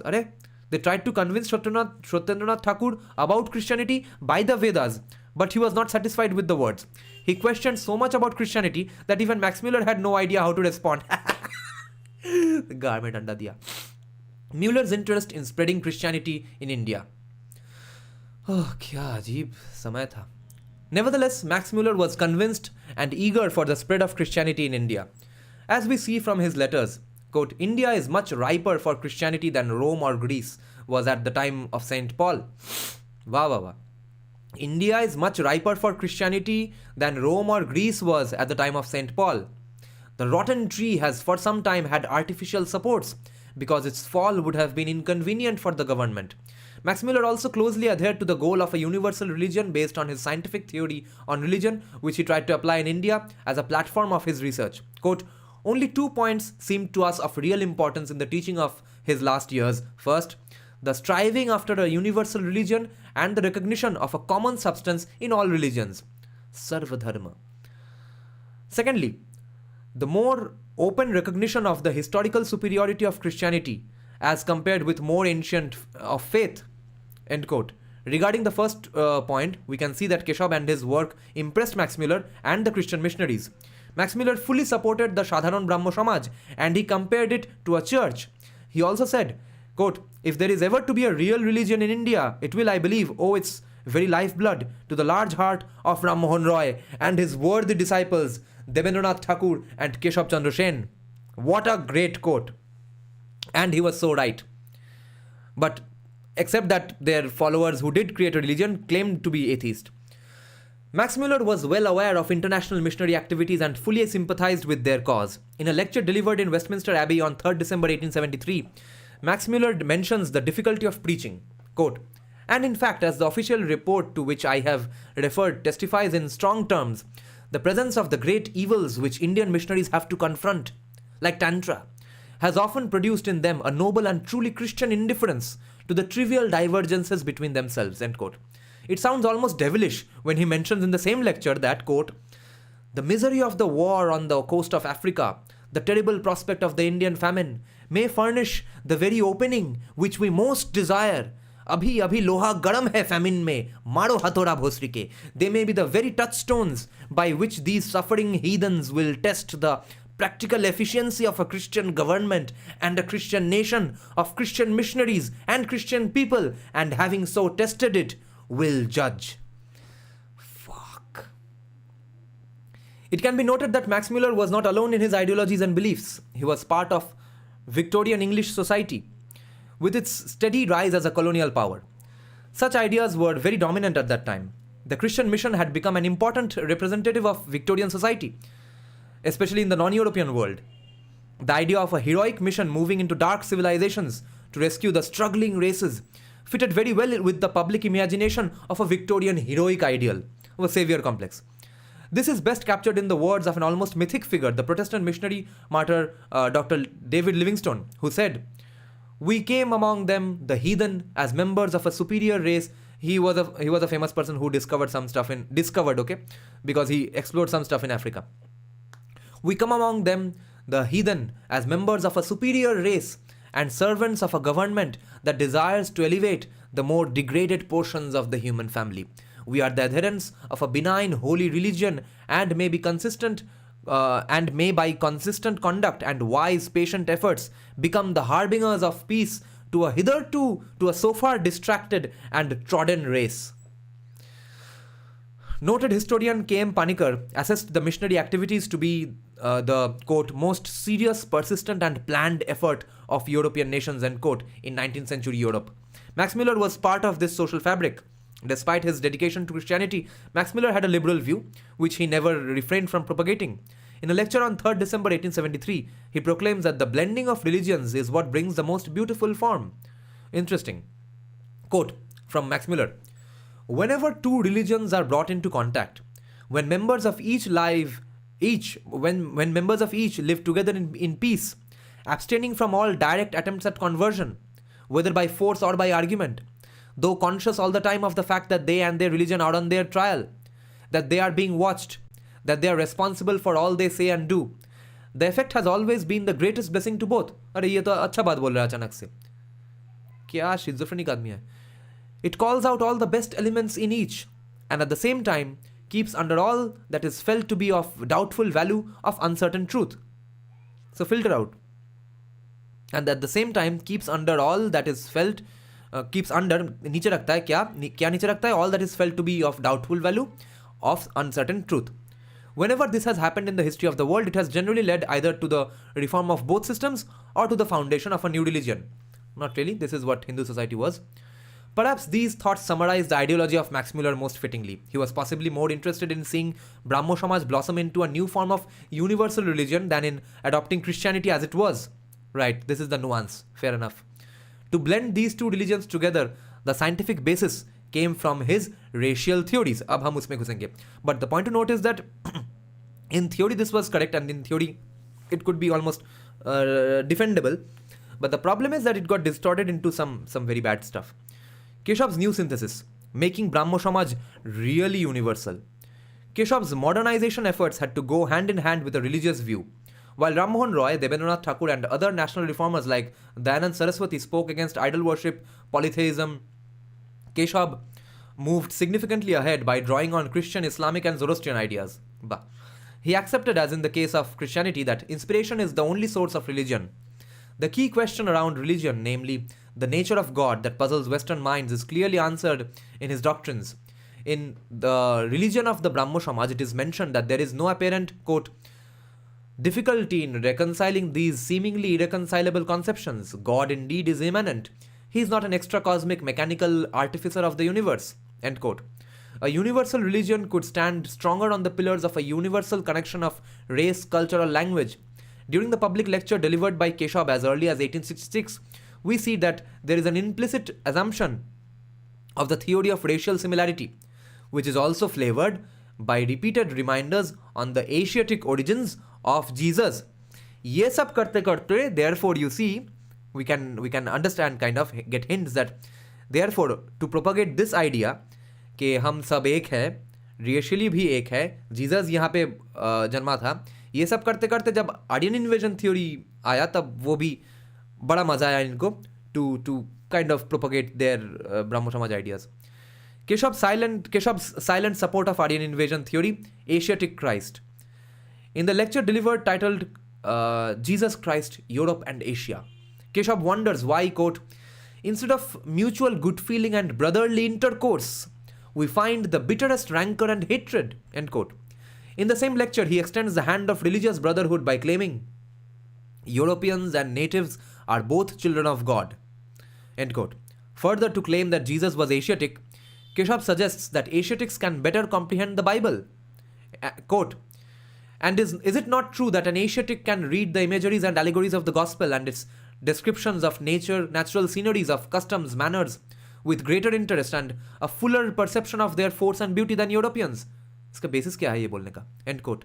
Keshav in no uncertain terms showed a deep loyalty to the British sovereign and accepted the political supremacy imposed by the British as a quote-unquote social and moral blessing. To connect the Western ideas with Oriental customs, the Asiatic origin of Christ is repeatedly mentioned by Keshav. He reprimands the converts. Quote, they deliberately and voluntarily cut themselves off from native society as soon as they are baptized. He is now talking about converts. Why are they thinking that now they are not Indian anymore? अगर तुम convert होते हो तब तुम और भी Indian हो क्योंकि जीसस इंडियन था, एशियाटिक था, ये केशव चंद्र सेन का आर्ग्यूमेंट है. रिवर्स यूनो कार्ड है ये. And as an inevitable consequence, come to contract a sort of repugnance to everything Oriental. Convert, तुम कैसे क्यों कर रहे हो ऐसा? And an enthusiastic admiration for everything European. और ऑडियंस में बोल रहा है here एकदम ठीक बोले हैं. They seem to be ashamed of their country and their nationality. They forget that Christ, their master, was an Asiatic, and that is not necessary in following him to make themselves alien to their country or race. अच्छा, ये जो इतना surety से बोल रहा है, Christ तो Asiatic था, इसमें कौन सा क्रिटिकल थिंकिंग था, क्रिटिकल एनालिसिस था, साइंटिफिक रिगर्ड था, एकेडमिक रिगर्ड था? भाई ये तो जस्ट वू है, WOO. और इस बंदे को हम इतना रिस्पेक्ट देते हैं बंगाल में कि कितना बड़ा रिफॉर्मर था. ये तो जस्ट कोई मतलब ब्लाइंड फेथ वाला आदमी के जैसा बात कर रहा है. This reinforced the universal nature of Keshav's religious views, which was shared by Jesus as well. This idea of an ancient Christian spirit preserved in Asiatic origins strongly resonates with the theory of a lost racial connection between Europeans and Indians that was gaining momentum in the European scientific world around the same time. Keshav openly invited missionaries by stating, quote, let my European brethren do all they can to establish and consolidate the moral kingdom of Christ in India, end quote. However, there was a conflict between Keshav's expectations and those of the missionaries. He writes in a letter to Max Muller about his disappointments over the visit to England. अच्छा, दुख की बात brotherly intercourse में अभी max Miller को केशव चंद्र सेन लिख के बोल रहा है कि the British public ought to know how the most advanced type of Hinduism in India is trying to absorb and assimilate the Christianity of Christ. अच्छा, ब्राह्मो समाज है advanced type of Hinduism. And how it is establishing and spreading under the name of the new dispensation, a new Hinduism which combines yoga and bhakti, and also a new Christianity which blends together apostolical faith and modern civilization and science. It is this Christianity. End quote. केशव्स रिकॉन्फिगरेशन अभी भी power नहीं लौटा है, ठीक है, कभी भी computer बंद हो जाएगा. Keshav's reconfiguration coincided with the religious and colonial crises of 1857 to 1886 faced by the British Kingdom and by Christian missionaries. This made them all the more excited about the possibility of proliferating through Keshav. A naam hai Keshav. There was no doubt about his ability to strike a chord with the educated elite. Keshav had the capacity to produce radically new ideas and was also humble enough to give up the movement he generated. It was observed, therefore, quote, there were still some grounds for the excitement of the missionaries, end quote. अच्छा, missionaries का excited होने का अभी भी कुछ argument था. There was some understanding of the subtle overtones of Christianity in Keshav's methods. Some understanding of the subtle overtones of Christianity in Keshav's methods. Borthwick says, Keshav was in fact engaged in a tremendous effort to apply Christianity to India and thereby create a new synthesis, and he was using the Brahmo Samaj as the means for this. End quote. The Friend of India, the journal of the Baptist missionaries at Srirampur in Bengal, until 1875, when it was acquired by the dissident imperial critic Robert Knight, followed the activities of Brahmo Samaj of India closely throughout the 1870s and 1880s, and was the most important source of information on Keshav's activities in Britain, where its articles were reproduced in newspapers such as the Pall Mall Gazette and Birmingham Daily Post. The Friend of India was generally supportive of Keshav in the early 1870s. It applauded the activities of the Indian Reform Association and praised Keshav's lecture, Primitive Faith and Modern Speculations, for propounding, quote-unquote, a great key principle of religion which cannot fail to spread and spread for good. End quote. Nevertheless, quote, Colette remained concerned that the emotional side of religion should be kept in check by a commitment to Brahmoism as a social gospel. Emotion, quote-unquote, could prove a dangerous attraction to members of the so-called so susceptible a race. The relation between the Aryan invasion theory and the anti-caste and anti-Brahman movement. Now we get into the most juiciest section of the paper, and I hope the computer doesn't turn off because the power is not returning. Despite the religious proposals from Keshav, Brahmo Samaj was essentially a social reformation movement, very much like many other similar movements throughout India. It is important to understand the contemporary social reformation agenda and the entry of Aryan invasion theory in this context. Before the advent of the British colonial rulers, Islam had been widely spread by the rulers of India for more than 5 centuries. In the face of Islamic beliefs, Hindus questioned their long-standing caste system that was highly discriminatory in practice. At the ideological level, social reformers fought back against Islam with slogans like equality and fraternity. On the other hand, caste was deeply embedded in the social fabric as an identity which was hard to uproot quickly. Like any strong social movement with mounting tension to abolish the caste system, the system had its proponents, meaning जो कि defend कर रहे थे caste system को, who offered myriad reasons to justify the presence of caste system. A unanimously accepted source of reference was a set of key Vedic texts, which were again open to different interpretations.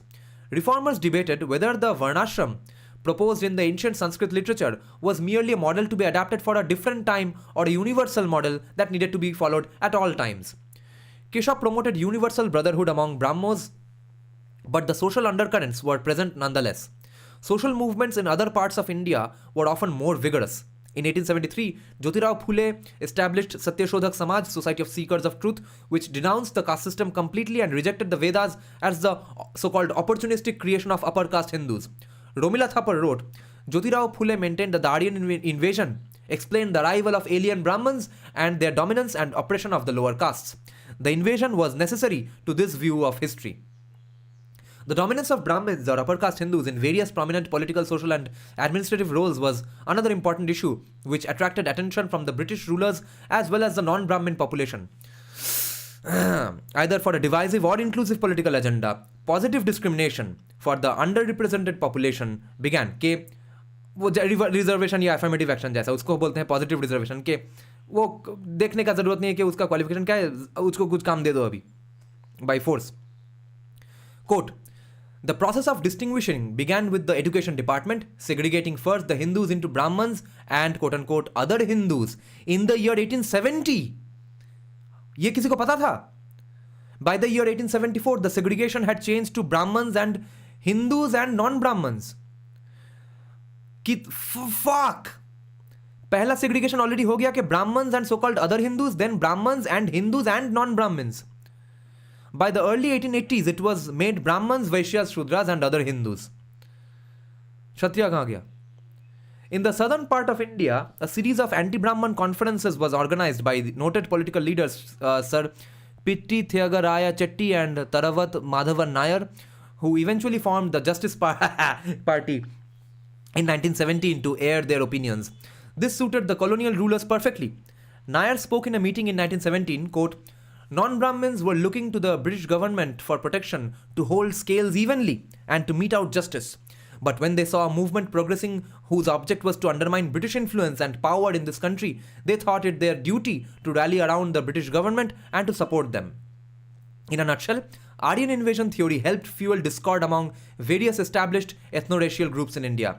The oppressed classes vented their frustration toward upper caste Hindus and fully accepted Aryan invasion theory. A large section of upper caste Hindus also embraced the newfound brotherhood with their colonial rulers. This policy worked well even later, when during the upper caste-led freedom movement in India in 1935, British Prime Minister Winston Churchill mentioned that, quote, the British had as much right to be in India as anyone else there, except perhaps the depressed classes, who are the native stock. बाकी हम ब्राह्मण और Winston Churchill तो हम सब एक है. क्या हो रहा है? Aryan invasion theory and its contradiction with Christianity. Okay, let's see if the computer sustains or my inverter sustains. Power अभी भी नहीं लौटा है, ठीक है? हम फैशीवाद रोक रहे हैं इलेक्ट्रिसिटी बचा के. Throughout the proposition of Aryan invasion theory, there remained the possibility that it would contradict Christianity and arouse a deeper admiration for universal religiosity predating Judeo-Christian history. This did not happen due to two balancing forces. First, the raciologists in Europe were busy finding a connection between the quote-unquote English soldiers and the quote-unquote Bengali, the dark Bengalis. Second, the Indian elite reformers accepted the racial unification as well as giving in to the religious supremacy of Christianity, Indian elite reformers, okay? Partly due to the inexplicable decline in the social, religious and economic structure of India. देखो गांडू लोग. Social decline क्यों हुआ? ये समझ में नहीं आ रहा था. उसका मेडिसिन कैसे ढूंढ लिया कि अच्छा हम शायद वो मतलब आर्यन है और हम आर्यन कल्चर से हट गए हैं, इसलिए शायद सोशल डिक्लाइन हुआ है. In 1859, Max Muller wrote, although the Brahmins of India belong to the same family, the Aryan or Indo-European family, which civilized the whole of Europe, the two great branches of that primitive race were kept asunder for centuries after their first separation. The mainstream of the Aryan nations has always flowed toward the northwest. No historian can tell us by what impulse those adventurous nomads were driven on through Asia toward the isles and shores of Europe. The first start of this worldwide migration belongs to a period far beyond the reach of documentary history, to times when the soil of Europe had not been trodden by either Celts, Germans, Slovenians, Romans or Greeks. हाँ पूरा pseudoscience से भरा दिया. 7 years after the above publication, Keshav proclaims to deafening applause in his public lecture, quote, I am proud that I am an Asiatic, and was not Jesus Christ an Asiatic? कहाँ से मिला इसको ये? With these strongly entrenched ideologies, the only remaining piece of the puzzle was to show that ideologically, ancient Vedic texts had similar preaching as in relatively modern biblical texts. Also, it had to be accepted that revelation is not unique to Christianity. James Martineau, the influential Unitarian philosopher and preacher, believed in God and Christ, but not that Christ was the unique revelation of God in history. He disliked the label quote-unquote Unitarian and felt that belief should never be static. They were totally against the idea of church and Bible. The Unitarian religion was a non-traditional and personal kind that was very similar to Brahmoism. When Keshav was in England, they organized his itinerary among a small but influential group in social reform activities in theological circles.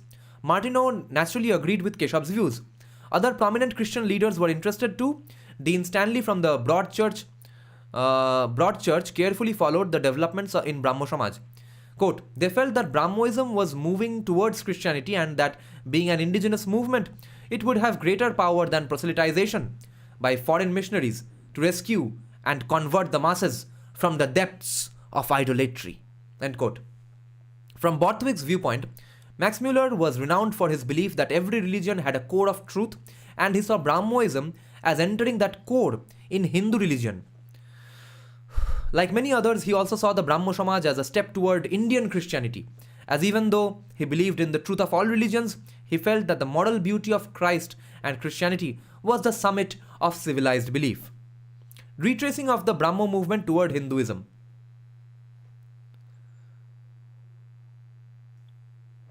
Keshav's following of the middle path, however, alienated him from many devout missionaries who were concerned about his ultimate goals. Okay, अब missionaries तो trad है, Christian trad का मतलब गाड़ जल गया. There were attempts to destroy the good reputation of Keshav because he dared to criticize their work. By later 1873, a vast majority of missionary organizations had turned against Keshav. The immediate cause may have been the initiation ceremony of the Unitarian Charles Dall into the Brahmo Samaj, in the course of which Keshav made it clear that he was a quote-unquote pure and not a Christian theist. He was a pure and not a Christian... Okay, so he was a pure theist, not a Christian theist. क्या mental gymnastics है भाई? I am a pure theist, not a Christian theist. So universal theist. Many members of the Brahmo Samaj of India in Calcutta then echoed this claim of quote-unquote pure as opposed to Christian theism. अब तो missionaries का लगने वाला है. The Illustrated Missionary News in London expressed considerable shock that, quote, Christ has been deliberately rejected, end quote, and lamented that the Brahmos, quote-unquote, glory has departed. Keshav Chandra Sen ने बहुत बड़ा पलटी मार दिया. ये रिवर्स यूनो कार्ड खेल दिया है. Having failed to accept the life-giving element of the Godhead of Christ and the atonement for sin, the Brahmo movement, which for a while seemed so hopeful in its tendency towards Christianity, appeared now to have reached its climax and to be receding towards Hinduism again. क्या अजीब. Keshav Chandra Sen had his own firm opinions about the positions of India in terms of political and religious landscape. When Keshav was in England on 13th April 1870, he met Mr. Raken, who had been in India for a long time. Raken wanted to know the opinion of Keshav about Christianity. Keshav maintained that India cannot be truly happy and prosperous unless she throws off the foreign yoke of the British government. He also said he thinks with the author of the Bible in India, which he translated into English, that Christianity has been derived wholly from India. Quote, the monthly journal of the Baptist Missionary Society, the Missionary Herald, agreed that Brahmoism would prove a 9-day wonder and that Hinduism will tend more and more to become a mere cloak for the absence of all religion. For most of the missionary organizations, there existed no middle path. क्योंकि वो trad है. One could move either forwards or backwards along the path to Christian religion, and the lack of full acceptance of Christianity would result in retrogression toward Hinduism or atheism. Keshav had moved dangerously far from the principles of scriptural authority and reason, which was essential to quote-unquote stable religion, and there appeared to be little chance that he would return to the Christian fold. This is getting like a thriller story now. Keshav Chandra Sen इस side में या उस side में, इस side में या उस side में, एक सीसा बैटल हो रहा है पूरा. देखते हैं अब कहाँ जाता है, unless the power cut ends my live stream. While Ram Mohan had adhered to reason and in the precepts of Jesus had propounded Christian teachings as the supreme guide to life, सुनो भाई लोग, राम मोहन रॉय ने कहा in the book The Precepts of Jesus, Christian teachings are the supreme guide to life eternal. On the other hand, Keshav's comprehensive approach had retreated from Ram Mohan's principles either as a result of moral quote-unquote moral cowardice or quote-unquote national prejudice or misguided quote-unquote sincere conviction. Max Muller understood the difference of opinions, he himself being branded as an anti-Christian from certain quarters and trads basically. Max Muller tried to bridge this gap by suggesting to Christian missionaries that Keshav was helping their cause. Quote, "These Indian Puritans are not against us. For all the highest purposes of life, they are with us, and we, I trust, with them." Though Max Muller was trying to mend fences between Keshav Chandra Sen and the trads. Muller and Keshav, the method of integration, brotherly intercourse. The relationship between Muller and Keshav has been extensively discussed in the previous sections, but as the main protagonists for the dissemination of Aryan invasion theory, this point deserves further attention. The studies of Vedantic traditions in Brahmo Samaj by Ram Mohan Roy and Debendranath Thakur influenced Keshav's interest in the study of comparative religion. However, the comparative project pursued within the New Dispensation, that movement was called New Dispensation, was also influenced by the work of Max Muller. Muller had a deep interest in the Indian social reform movements, having established correspondence with Debendranath Thakur, a few letters of which he represented in his autobiographical Auld Lang Syne. The Scottish song, which was basically plagiarized by Rabindranath Thakur and composed into the Bengali Rabindranath Sangeet called Purano Sei Diner Kotha. Auld Lang Syne, in the section dealing with My Indian Friends. He recalls Debendranath as being, quote, too conservative to be able to follow his young friend in all his reforms, end quote. This young friend was Keshav. So Keshav Chandra Sen was too conservative to be able to follow his young friend. Debendranath Thakur was too conservative to be able to follow his young friend Keshav Chandra Sen in all his reforms. Max Muller had taken a long interest in Indian customs and was well acquainted with the diverse groups among the Indian elite, both from the traditional and modern faction. The author of the voluminous Sanskrit dictionary Shabdakalpa Dhruma, Raja Radhakanta Deb, as well as Bal Gangadhar Tilak, a social reformer from Maharashtra, were full of praise for Max Muller. They called him Bhatta Makshamular. Oh my god! Which is essentially elevating him to a high social standing in India, where a person from a foreign land is derogatorily referred to as a mlecha, an uncivilized outsider. Max Muller instead got called Bhatta. ये तो भाई ये तो बोलना है बहुत लोगों को. Max Muller exchanged Bhatta Makshamular. Max Muller exchanged lengthy correspondence with Deb, Radhakanta Deb, in order to understand Indian traditions. The method Muller used was, however, under the influence of the quote-unquote relentless dominance of textuality, as argued by Girardot.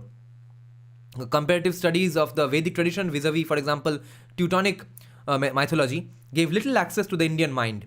In an interesting argument, Wilfred Cantwell Smith noted, turning the Hindu Veda into a written book is an entrancing instance of 19th century Western cultural imperialism, here quietly imposing the Western sense of scripture. Some people were getting it, you see. What a beautiful quote here. See, Wilfred Cantwell Smith is saying, turning the Hindu Veda into a written book is an entrancing instance of 19th century Western cultural imperialism, here quietly imposing the Western sense of quote-unquote scripture, whereas it's not really supposed to be scripture. Nevertheless, Max Muller attempted all methods of integrating the two cultures by seeking to answer, why then should there be no Christian Vedantists? The only question that mattered is what would be the best process of integration. In that aspect, sometimes Muller played the role of a passive observer and sometimes participated actively. He wrote, it is most interesting to watch the compromise made between Hinduism and Islam 400 years ago and to compare it with the compromise between Hinduism and Christianity that is now so eloquently advocated by the followers of Ram Mohan Roy and Keshav Chandra Sen. He was also assured of the loyalty of Keshav to the Christian church and quoted his letter saying, woe unto us if I ever conceived the project of setting up a movement against the Church of Christ. Perish these lips if they utter a word of rebellion against Jesus. Keshav Chandra Sen said this, which indicates that in some earlier letter, Max Muller had made a suggestive query. So in response to that, Keshav Chandra Sen said this. The difficulty was always in reconciling society, philosophy and religion, for which neither Max Muller nor Keshav had a definite answer. However, Muller reflected that the strategy was wrong when the possibility of reconciliation had been better during the earlier period. He, Ram Mohan Roy, used language far too deprecatory, as it seems to me, toward the religious and philosophical inheritance of India. Dekho, ये अभिजीत चावड़ा नहीं बोल रहा है, ये हिंदुत्ववादी नहीं बोल रहा है, ये उन लोगों के दोस्त लोग बोल रहे हैं कि Raja Rammohan Roy used language far too deprecatory, as it seems to me, toward the religious and philosophical inheritance of India. Then was the time to act, but there were no Christian ambassadors to grasp the hands that were stretched out. Such missionaries as were in India then wanted unconditional surrender and submission, not union or conciliation. End quote. Max Muller adopted the latter method while engaging with Keshav Chandra Sen. While Max Muller proposed the theory of scientific religion, Keshav raised the idea of a natural religion stemming from inspirational communion with saints. In 1880, Keshav started an experiment with his pilgrimage of saints. It was an elaborately arranged event that replicated the socio-religious context of one or another part of the ancient world and the reforms introduced by a saint of that time. During March, he chose Greece at the time of Socrates. A week-long seminar would make the disciples live in the presence of Moses, Muhammad, or any other prophet, with the home of Keshav transformed to resemble the historical site of that time. What the hell?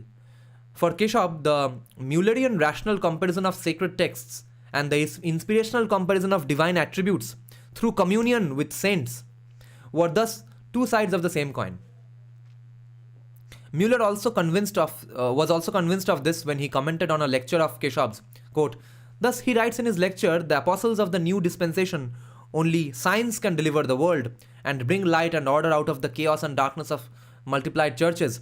If there is science in all things, is there no science in the dispensations of God?" The idea of scientific religion had been firmly established. However, the quote-unquote Indian method, Keshav claimed, was superior, as it worked through comparison to a quote-unquote unity with greater alacrity. Without learning, without philosophy, without erudition, Asia jumped under a sort of natural impulse. Asia jumped into the unsectarian eclecticism of faith. What Asia has done intuitively, Europe will do reflectively. The West will have to verify theologically what the East has realized in religious consciousness. What the East has really realized in religious consciousness.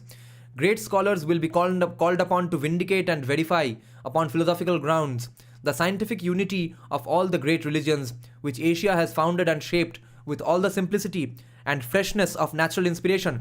Guys, this is what Amartya Sen was saying. I think unwantedly this is what led to that thing that Amartya Sen was criticizing in the book I just finished, that during colonization or near the end of colonization even, the East sort of gave up on science and concluded that West is better at science, whereas we are good at adhyatmikta. हमसे यही हो पाएगा, which is why we forgot Aryabhatta's contributions, Sushruta's contributions, and now when I am learning about Aryabhatta's contributions and his trigonometry sign, okay, that wo jya, jyardha, ardha, I learned all about this from Amartya Sen's book. When Hindutwadis say this, people say that no, this is to wo Pushpak Viman wala argument ho gaya. But conversely, this is why today a devout Hindu woman is drowning her kid in the Ganga, whereas Subrata was trying to do surgery. Kanada was discovering atoms. Okay, this is the side effect of these. That is the side effect of these things. कि हमारा तो आध्यात्मिकता बढ़िया चीज़ है, science तुम्हारे लिए है. क्योंकि यहाँ पे भी बोला जा रहा है कि हम तो रिलीजन में इतना बढ़िया है कि हम तो वैसे ही समझ लेंगे रिलीजन को. तुम लोगों को रिलीजन नहीं आता है, तुम लोगों को समझना पड़ेगा और भी कठोर परिश्रम करके और हार्ड वर्क करके. In 1880, this was reflected in a letter from Keshav to Max Muller dated 22nd September. Quote, "I can assure you, God has been very kind to us in our trials and tribulations, and all the antagonism and persecution we have suffered have greatly strengthened us and helped the progress and extension of our church. Our influence spreads on all sides. There is far greater enthusiasm among us now than in any previous in the history of our church." End quote. When Keshav was in England in 1870, he met Max Muller and Dean Stanley of Broadchurch for a meeting in which they had conversed on Indian subjects, especially the Vedas. After this discussion, Muller wrote to his wife, quote, "We soon got into a warm discussion and it was curious to see how we almost made him confess himself a Christian." End quote. The same thing Max Muller again referred to in his book All Lang Syne, in which he said that he asked Keshav why he was not declaring himself publicly as a Christian, seeing that he was a true follower of Christ.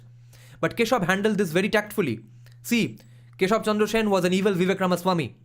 Or a slightly stupider Vivek Ramaswamy. He replied, quote, suppose that 30 years hence people find out that I was a disciple of Christ. What would be the harm? Only were I to profess myself a Christian now, all my influence would be gone at once. तो हमको तो वैसे भी पता चल गया. Keshav's adoption of Aryan invasion theory. And the power is back, guys. Congratulations to all of us. We are not now going to finish the paper.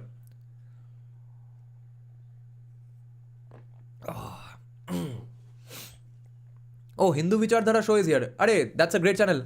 I like your channel, man. I check out your videos often. Keshav's adoption of AIT. Keshav Chandra Sen was deeply impressed by Christianity. In the New Dispensation, his organization, he inserted 39 articles which closely resembled the prayer book of the Anglican Church. Sen was also aware of the developments in the science of religion. Yes, science of religion का जो चुतियापा है, this is what led us to believing that हमसे वो actual science नहीं होगा, हमारा आध्यात्मिकता ही सिर्फ हमारा prowess है और core competency है. To justify the object of this new Samaj, he proclaimed in a lecture, quote, we, apostles of the new dispensation, come then to the synthetic utility of the new dispensation. You will see how all other dispensations are harmonized and unified in this, a whole host of churches, resolved into a scientific unity. They are connected in one continuous chain which may be traced to the earliest age. The new dispensation has discovered the missing link. It has found the secret thread which goes through these dispensations and keeps them together. Where others see only unmistakably the discovery of the science in the religion. Where others see only confusion and anomaly, it sees order and continuity. Joyfully it exclaims, I have found the science of dispensation, at last unity in multiplicity. तो यहाँ पे बार बार science बोल के पूरा पहली बात तो ये है कि पूरा ये pseudo scientific एक way of एक तरीका है of looking at science and or applying using the word science in the first place. But secondly, the fact that Keshav Chandra Sen was a pseudoscience guy was also clear in the way in how casually he was going around saying that Jesus was Asiatic. Why should you not follow Jesus? Or when he was criticizing converts saying that अरे तुम Christianity में convert करके anti India का बन जा रहे हो. Christ तो खुद एशियन था, ईस्टर्न था. Unmistakably, the discovery of the quote-unquote science in the religion is something that came from the influence of Oriental studies, notably from Max Muller. The author Ramchandra Bose published a book on this during Sen's lifetime, in which it is conjectured that Sen wanted to please everybody with his universal religion, and the claim of a synthetic religion to connect all religions is strongly challenged. In particular, the religion of Veda is dubbed as a sublime form of polytheism. Therefore, Bose argued that it could never be connected to theism. These writings appeared in paper form in the Indian Evangelical Review. This clearly reflected the strong opposition of many Brahmos from other factions toward Keshav's quote-unquote new dispensation. Keshav stood strong against the opposition and stuck to his new faith. Pseudoscientist hai to stick to karega hi. However, an interesting turn occurred when he chose to use the term Aryan. In a book summarizing the new dispensation, it is named the Sacred Laws of the Aryans of the New Dispensation. This removed whatever doubts anyone had before that the Aryans are indeed a race which is connected by religious principles and not just a people who spoke the same language. Sen addressed the entire Indian populace saying, quote, it is only the national law of the Aryans of the new church in India. End quote. Aryan connected Indians, British, Christianity and the Vedas. In the sacred laws, he connects the Rig Veda and the baptism of the Son of God in the river Jordan in subsequent laws. अच्छा हुआ कि Jordan को ही सरस्वती नहीं बोल दिया. In relation between Aryan invasion theory and the relationship between Aryan invasion theory and the British monarchy. Fuck, क्या अजीब research है. अब थोड़ा पानी पी लेने दो.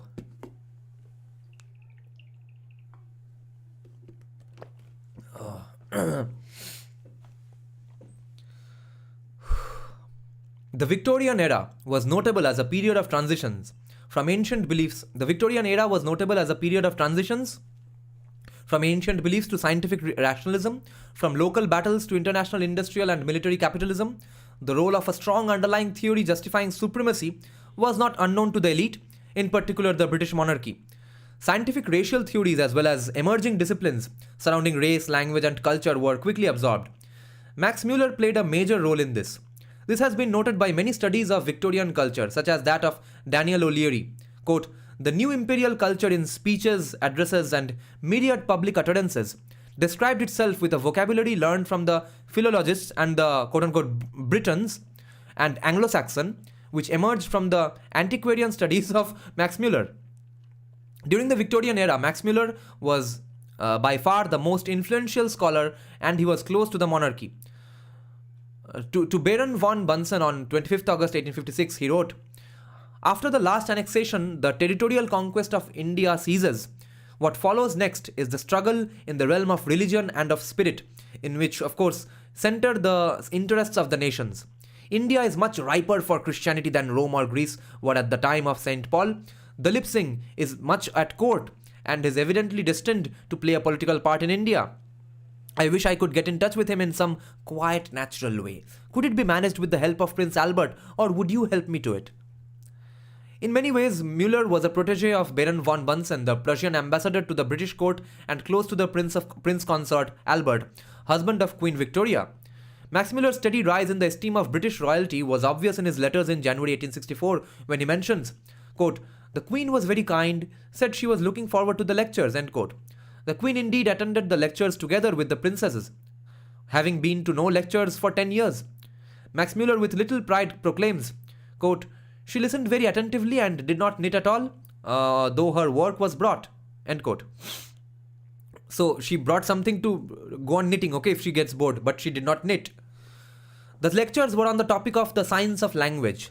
The British royalty hosted Muller at Osborne for these lectures. Before leaving, he gave a morning lecture to Prince Arthur and Sir James Clark, a physician of Queen Victoria.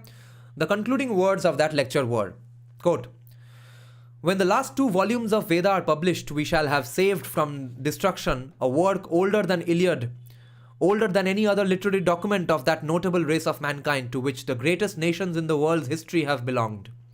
A race which, after receiving from a Semitic race, from the Jews, its best treasure, its religion, the religion of the Old and New Testaments, is now with the English in the van, carrying on slowly but irresistibly the conquest of the world by means of commerce, colonization, education and conversion. Oh, बाप रे, ये क्या बोल रहा है? एक बार फिर से पढ़ते हैं ये सेंटेंस. तो वेदा है older than Iliad, etc., older than any other literary document of that notable race of mankind to which the greatest nations in the world's history have belonged. अच्छा, Aryans के बात कर रहा है. A race which, after receiving from a Semitic race, from the Jews, its best treasure, its religion, the religion of the Old and New Testaments, is now with the English in the van, carrying on slowly but irresistibly the conquest of the world by means of commerce, colonization and education and conversion. It is difficult to find a more apt summary of the claims of Max Muller. In these few sentences, he painted a picture of racial supremacy, justified colonial rule, linked the British with something more ancient than the Iliad. This is exactly what the proponents of European romanticism pursued. तो British colonialism justified है और बहुत ही बढ़िया है. क्यों? क्योंकि Christianity तक white लोगों का कॉलोनाइजेशन रुका नहीं है, क्योंकि उनका सोर्स अब वेदा है, क्योंकि वो भी आर्यन है, वैदिक लोग भी आर्यन है, तो हम तो we go back.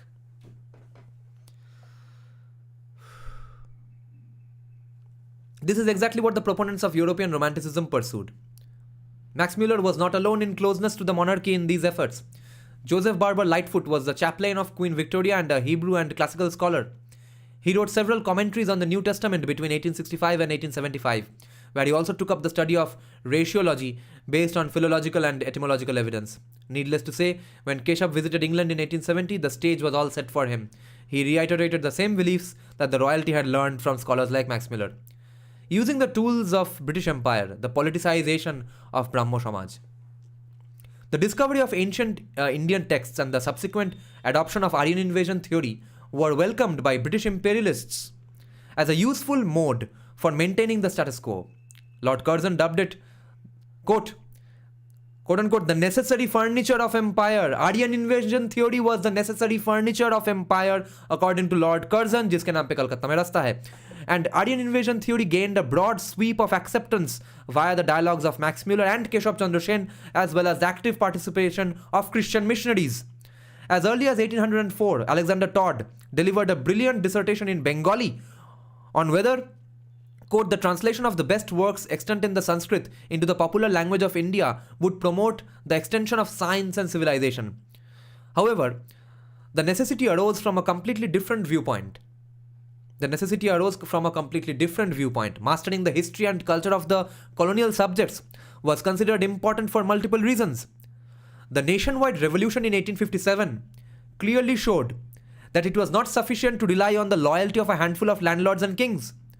Around this time, Max Muller proposed the scientific study of languages and demonstrated the deep connection between India and Europe. This was eagerly adopted by British rulers as well as by Christian missionaries. The move away from constitutional notions of British rule in India toward a vision of the British monarchy as the dynastic successor of the Mughals was symbolized above all by Victoria's assumption of the title of Empress of India in 1876 and the vast Delhi Darbar of the following year. As Meredith Borthwick has said, Keshav's glowing devotion to the British Queen and British rule in India was without opposition and fully convinced educated Indians at that time. It naturally endeared him to the British community and officials. It increased his influence with them too, as having unmistakably established his loyalty. He could then go on to criticize the British without being accused of ingratitude. However, Keshav embraced Aryan invasion theory openly despite his shifting stance towards the British monarchy. In March 1877, Shane, in a public address, urged Indians to be loyal to Queen Victoria.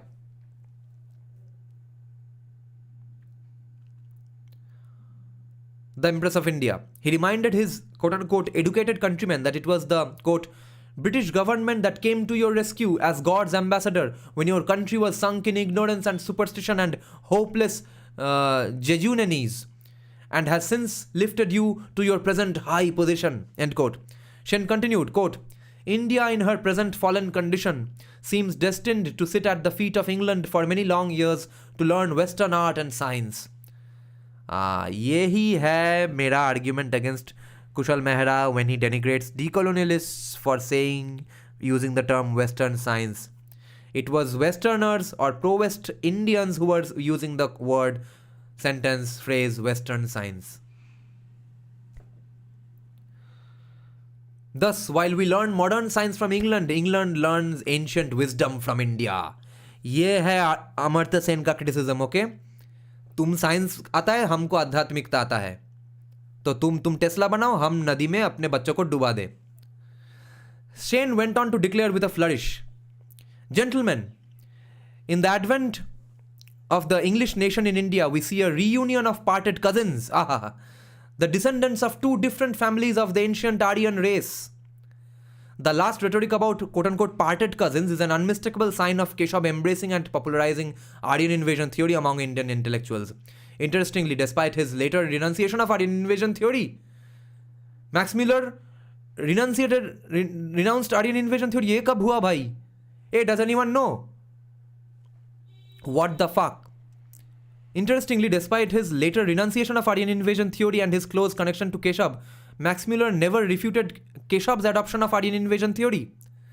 Though Muller later mentioned that Aryan invasion theory was more about a language than a race, he tiptoed around the quote-unquote racial theory in other instances, such as the following. सबके सब कितने हरामी लोग हैं भाई. In an address delivered in 1883 on Ram Mohan Roy, he mentioned, Ram Mohan Roy was an Aryan belonging to the southeastern branch of the Aryan race, and he spoke an Aryan language, the Bengali. We recognize in Ram Mohan Roy's visit to England the meeting again of the two great branches of the Aryan race, after they had been separated so long that they lost all recollection of their common origin, common language and common faith. तो इस time frame में max Miller ने खुद मान लिया है कि Aryan invasion theory अगर हुआ भी है उसमें सिर्फ लैंग्वेज आया है, कोई रेशियल आर्यन इन्वेजन हुआ नहीं है, मगर फिर भी कन्वीनियंटली बोल रहा है कि राजा राम मोहन रॉय इज एन आर्यन, क्योंकि उसको उसका पॉलिटिक्स फर्दर करना है, क्रिश्चियनिटी फर्दर करना है. Clearly, Keshav and Max Muller agreed on this aspect and even extended the origin of the quote-unquote linguistic branches to a now common faith भी हो गया. In England, Gladstone's return to power in 1880 and his appointment of Ripon, उसके नाम पे भी बड़ा रास्ता है कोलकाता में, Ripon street, as Viceroy, served to reinvigorate the liberal program of increasing the rights and role of the Indian urban elite. But Ripon's efforts were a failure. A stormy interlude in the era of paternalism, मतलब हम तो भाई तुम्हारे अच्छे पिताजी हैं, हमसे हमसे हमसे कोऑर्डिनेट करो, cooperate करो. A stormy interlude in the era of paternalism, which had swept over India since the mutiny. Liberal calls for greater Indian participation in government were frustrated by a growing perception that British paternalistic rule must be strengthened in the face of growing Indian national consciousness, lest otherwise the empire will be placed in grave danger. As the professor of modern Indian history at Cambridge, J.R. Seeley, put it in 1881, quote, "If the feeling of a common nationality began to exist there in India only feebly, from that day, almost our empire would cease to exist," जो कि हुआ.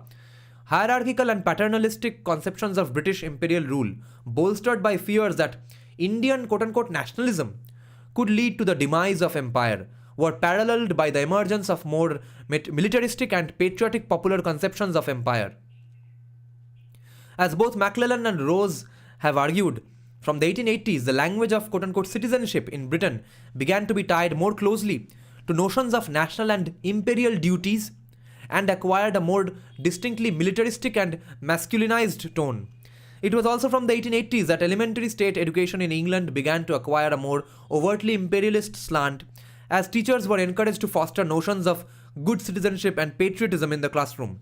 Of course, emergent discourses of popular imperialism existed in tension with Gladstonian liberal rhetoric in the 1880s and did not achieve a high degree of popular acceptance until the 1890s. Nevertheless, Disraeli's more aggressive imperialism had certainly left an imprint on British attitudes towards empire, and a need for a more muscular, conservative approach toward people of other cultures was articulated in a variety of political, popular, and academic arenas. It was in the 1880s that Max Muller's arch rival at Oxford, Monier Williams, began to move away from his previously liberal position on quote-unquote Oriental religions and to become increasingly critical of the quote-unquote limp-wristed comparative scholarship exemplified by Max Muller's sacred books, a project which he denounced in 1887 as an unmanly example of jellyfish tolerance. In this context, Keshav's claims to have founded a new world religion that would rejuvenate morality in India and Britain were not regarded as worthy of serious attention. In 1876, with Ananda Mohan Bose taking the lead, the constitutional issue within the Samaj between progressives and Keshav came to a head. Shivnath Shastri, then a Sanskrit teacher at Hare School, as spiritual leader of the progressives, also took a leading part in the agitation. Keshav was now being attacked as an advocate of divine rights of kings, in which his support of Queen Victoria was linked to his absolutist rule over the Brahmo Samaj. हम तो रानी के आदमी हैं, इसलिए हम ब्राह्मो समाज पे भी हमारा आधिपत्य रहेगा. आधिपत्य. The English Unitarians continued to support the Brahmo Samaj of India, and the Inquirer declared in 1877 that the organization still represented the best hope of the future of religion in India. Keshav's criticisms of British rule in India became increasingly vitriolic. Okay? Keshav's criticisms of British rule in India became increasingly vitriolic in the 1880s. In the most politically charged of all his public addresses, Asia's Message to Europe, delivered before a vast audience of Bengalis and Europeans in January 1883, Keshav opened with a long and electrifying depiction of British brutality in India. Ab dekho, plot twist. History kitna ajeeb hai. Whence this plaintive and mournful cry which so profoundly distresses the patriot's breast? It seems that a whole continent is whining, writhing beneath the lash of oppression and sending forth from the depths of its heart a deep wail of its woe. It is India that weeps. Nay, not India alone, all Asia cries. Many there are in Europe who hold that Asia is a vile woman, full of impurity and uncleanliness. Her scriptures tell lies, her prophets are all impostors, her people are all untruthful and deceitful. Europe has perpetrated frightful havoc among the nations of the East. Europe, why do thy eyes still roll in wild fury and insatiate antagonism, as if bent upon Asia's total annihilation? Before the formidable artillery of Europe's aggressive civilization, the scriptures and prophets, the language and literature of the East, nay, her customs and manners, her social and domestic institutions, and her very industries have undergone a cruel slaughter. The rivers that flow eastward and the rivers that flow westward are crimson with Asiatic gore. While Keshav encouraged the British to continue their tendency of extending the franchise, while Keshav encouraged the British to continue the tendency of quote-unquote extending the franchise, echoing his calls in 1870 for the British to increase the level of participation of Indians in government, he ultimately pulls back from explicitly demanding any political concessions from the British, saying of Asia, quote, any secular reconciliation or political treaty should altogether repudiate. Instead, he proposes a spiritual alliance effected through a quote-unquote double and perfect atonement in which the unification of fallen humanity with Christ is mirrored by the unification of Asia and Europe. अरे भाई क्या चाहिए इसको exactly? What the hell? He proposes a spiritual alliance effected through a double and perfect atonement in which the unification of fallen humanity with Christ is mirrored by the unification of Asia and Europe. After entreating Asia and Europe to quote-unquote shake hands with each other with the utmost cordiality, he reiterates his belief in the providential character of Queen Victoria. David Arnold has called the Orientalist triptych a view of Indian history in which a golden classical Hindu age had been destroyed by a tyrannical Muslim rule which had providentially given way to British regeneration, was an idea expressed not only by earlier universalists such as Ram Mohan. Ram Mohan believed in this.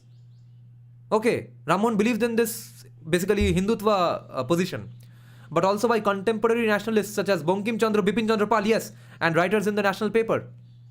Omyo Sen notes that Bipin Chandra Pal wrote as late as 1913 of Indian nationalist thought, standing quote not only for the furtherance of the case of freedom in India but also for the continuance of the British connection.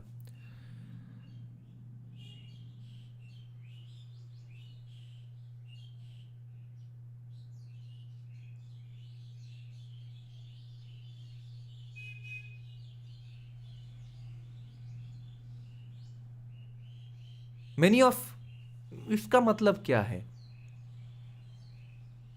ये तो अजीब बात है. Bipin Chandra Pal, Omyo Sen notes that Bipin Chandra Pal wrote as late as in 1913 of Indian nationalist thought, standing not only for the furtherance of the case of so Indian nationalist thoughts stands for the furtherance of the case of freedom in India, but also for the continuance of the British connection. ये तो अजीब thought है. देखते हैं आगे अगर कुछ और इलेबोरेशन हो. Many of Keshav's contemporaries criticized British rule and demanded the increase of Indian participation in government without calling for the end of British rule. Yes. So Bipin Chandra Pal was also in that team. Indeed, this was initially the position of the Indian National Congress. हाँ, वो तो हमको पता है. This shows that despite harboring distaste for the way India was being ruled, the emotional connection to British rule could never be forgotten. This can be strongly linked to the rise of Aryan invasion theory at that time. As David Koff has summarized the situation, the alarming increase of yellow dog racism and cultural imperialism ultimately made a mockery of Brahmo universalism. The case of Aryan invasion theory was further strengthened by another important aspect. The use of Aryan invasion theory by the missionaries was common. As noted by Romila Thapar, Max Muller's books were read in India and his views were endorsed in various influential publications such as John Muir's original Sanskrit text 1858 to 1863 and John Wilson's Indian Caste 1877. Both authors were Christian missionaries and drew attention to the plight of the low castes oppressed by Brahmins, and an oppression which they claimed went back to the Aryan invasions. The people in the lower socio-economic strata found a sympathizer and a quote-unquote scientific cause for raising their voices against the Brahmins, whom they could claim to be outsiders. Prominent Indian leaders such as Jyotirao Phule, who held that, quote, the invasion of the Aryans was crucial to the creation of segregated groups in the form of castes, where the Aryans were the victorious aliens who kept the indigenous people permanently subordinated, end quote, enthusiastically accepted this view. Keshav's close relationship with Lord Lawrence was often noted, and the efforts of Brahmos to reform Indian religion were described as operating in tandem with the efforts of the British government. Brahmos' participation in Congress presented an alliance presented an alliance between liberal and rational politics. Both were derived from progressive Western values, an aspiration of the newly educated professional middle class toward the shortcomings of British rule and to defend the utility and positive good of Western influence. From this perspective, the original goal of universal religion took the backstage.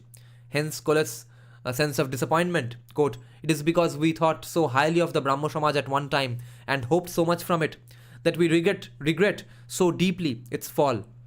At one time, its religion was rational, spiritual, and sublime in its simplicity. Now it has degenerated into mysticism, absurdity, and ceremonial folly." End quote. Collette's The Brahmo Yearbook had provided absolutely conclusive, quote unquote, evidence of Keshav's, quote unquote, downward tendency from theism to superstition. At the same time, to find harmony in discord, Keshav promoted new dispensation, a universal religion. Among the 39 articles published in 1879 for that organization, New Dispensation, a particular one stands out: loyalty to sovereign. Okay, we are near the end of the paper. Now, summary, okay? This was such a weird paper. Very informative.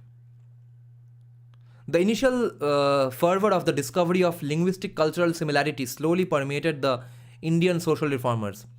The reform movement took another course. The propagation of universal religion did not occur as expected by Keshav, but the idea that there was a migration of a race coming from the heartland of Europe remained deeply ingrained. Transition of social reform movements. The dominance of Keshav and his followers slowly yielded to new forms in the movement, which started with the Kuch Bihar marriage controversy. He gave his daughter Suniti Devi in marriage to Maharaja Nripendra Narayan of Kuch Bihar.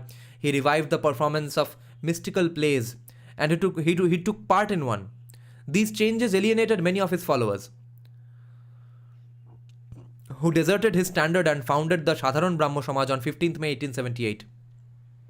In sanctioning the Kuch Bihar marriage, Keshav effectively contradicted many of his strongest beliefs, as expressed throughout the 1860s and 1870s, contravened his greatest legislative achievements as a reformer, the 1872 Act, and betrayed in the eyes of many the fundamental principles of progressive Brahmoism.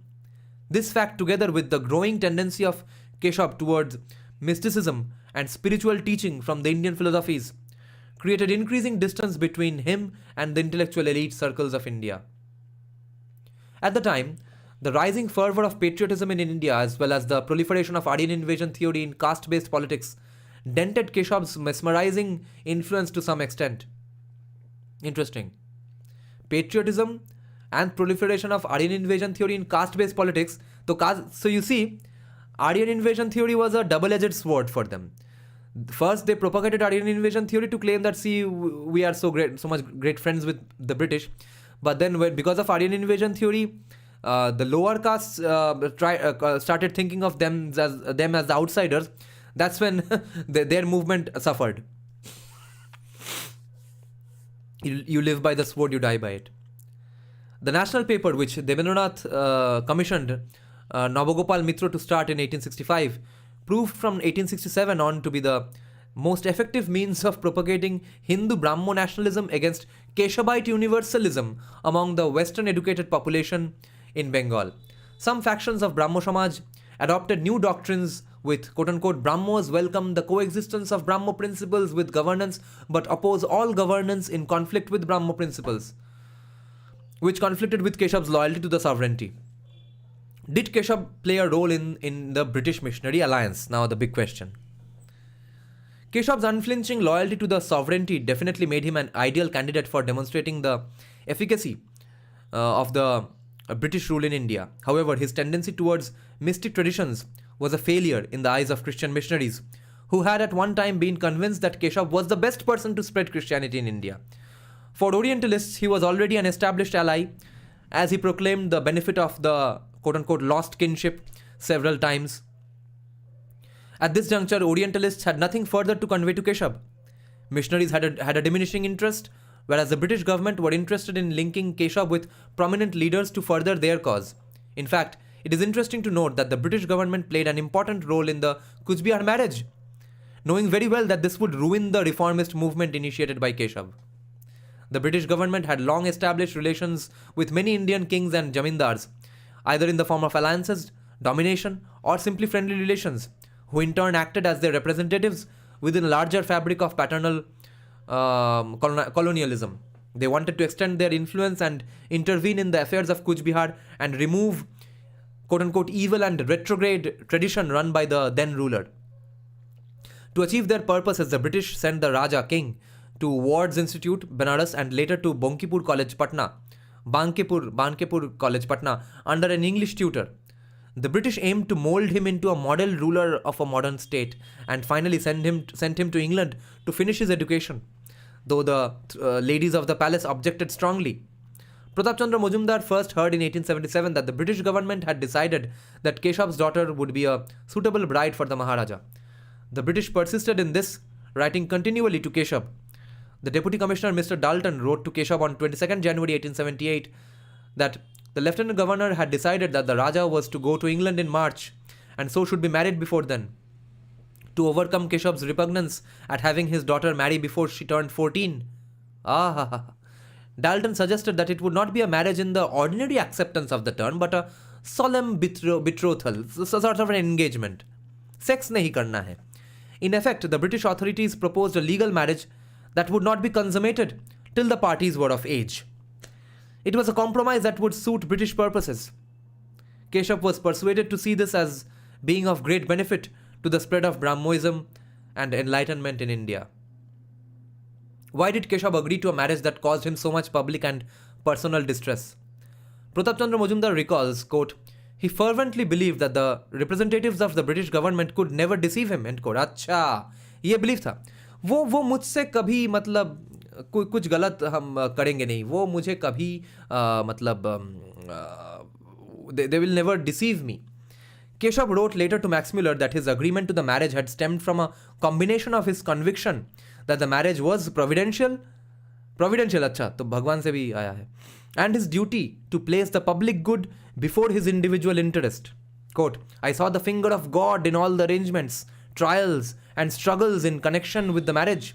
A whole kingdom was to be reformed, and all my individual interests were absorbed in the vastness of God's saving economy, or in what people would call public good. ये पूरा scientific मतलब ये पूरा pseudo science का जो कुछ बार बार बोल रहा है, सब में लग रहा है कि वो एकदम flat earther जैसा बातें हैं इसका. While Majumdar never wavered in his devotion to Keshav, his letters to Max Muller in the 1880s indicate that he was concerned by many of Keshav's innovations. As he admitted in a letter written during August 1881, Keshav was, quote, becoming more and more metaphysical to the point where, quote, he may completely elude popular understanding, and that is why I am more anxious to explain him, end quote. Majumdar's desire to, quote, explain some of his principles from a simple and rational theistic ground, end quote, took the form of a series of accounts of the new dispensation sent to the Inquirer, which presented a version of Keshav's teachings, sanitized for English Unitarian audiences. He also promulgated a view of the new dispensation as an expression of, quote-unquote, simple primitive theism in a series of lectures delivered during a visit to England in 1883. Majumdar claims that a high government official confided after Keshav's death that Keshav had the capacity to excite the thousands, and that his professions of loyalty as opposed to political discontent were valued highly by the British. Keshav's final years marked a stark decrease in his influence. Nevertheless, he raised enough attention to attract intellectual Indians to Aryan invasion theory, so much so that every national group of importance had a clearly defined standpoint on Aryan invasion theory and used it for their own purposes. The role of Keshav Chandra Sen and Brahmo Samaj was decisive in that. Though Max Muller's ultimate goal is not clear, his hesitation to take a stand helped the spread of Aryan invasion theory to a great extent. Christian missionaries and the British Empire clearly used it for their own benefit. Propounder, recipient, facilitator, okay? कोई बोल रहा है, कोई receive कर रहा है, कोई facilitate कर रहा है ये theory. Several actors, notably Orientalists, Brahmo Samaj, Christian missionaries, and the British Empire together played a role in the spreading of Aryan invasion theory in India. For any theory to be accepted, there needs to be a propounder, a recipient, and a final facilitator. On a grand scale, the propounders of the theory were the Orientalists, of whom Max Muller played the leading role. The recipients were the multitude of Indian social reformers, notably Brahmo Samaj, which was led by Keshab. Christian missionaries and British imperialists facilitated the process.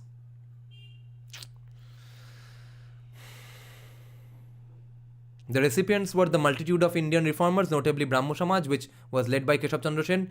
Christian missionaries and British imperialists facilitated the process. Ignorant of the ultimate outcome, Keshab and Max Muller tried multiple avenues for reconciling the lost kinship between Europe and India.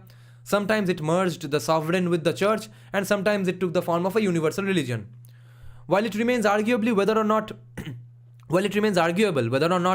Aryan invasion theory ever had any basis in reality, it can be concluded without dispute that the modern proliferation of the idea of Aryan invasion theory took place in the 19th century without any resistance. Brahmo Samaj, which was started by Raja Ram Mohan Roy and Debendranath Thakur, took shape hugely under its today वो जो माइथोलॉजिस्ट है, क्या नाम है वो Odia surname वाला, वो जो कि जिसके साथ संजीव सन्याल का थोड़ा बवाल हुआ कुछ दिन पहले, माइथोलॉजिस्ट का नाम है, anyway, I forget his name. Today in Twitter I saw he was posting that is Hindutva the word mentioned in Rig Veda? Can you show me any evidence of this word before 2019 in the 19th century? So he was hinting that therefore Hindutva has nothing to do with Hinduism, or it's not valid. So you see, but all of these people believe in Aryan invasion theory, which also had no existence before 19th century. Devdutt Patnaik, yeah. Brahmo Samaj, which was started by Raja Ram Mohan Roy and Debendranath Thakur, took shape hugely under its influential leader Keshab Chandra Sen. Keshab Chandra Sen and other prominent leaders of Brahmo Samaj interacted closely with Max Muller, the proponent of Aryan invasion theory. In an interesting turn of events, everyone used Aryan invasion theory to suit their own purposes.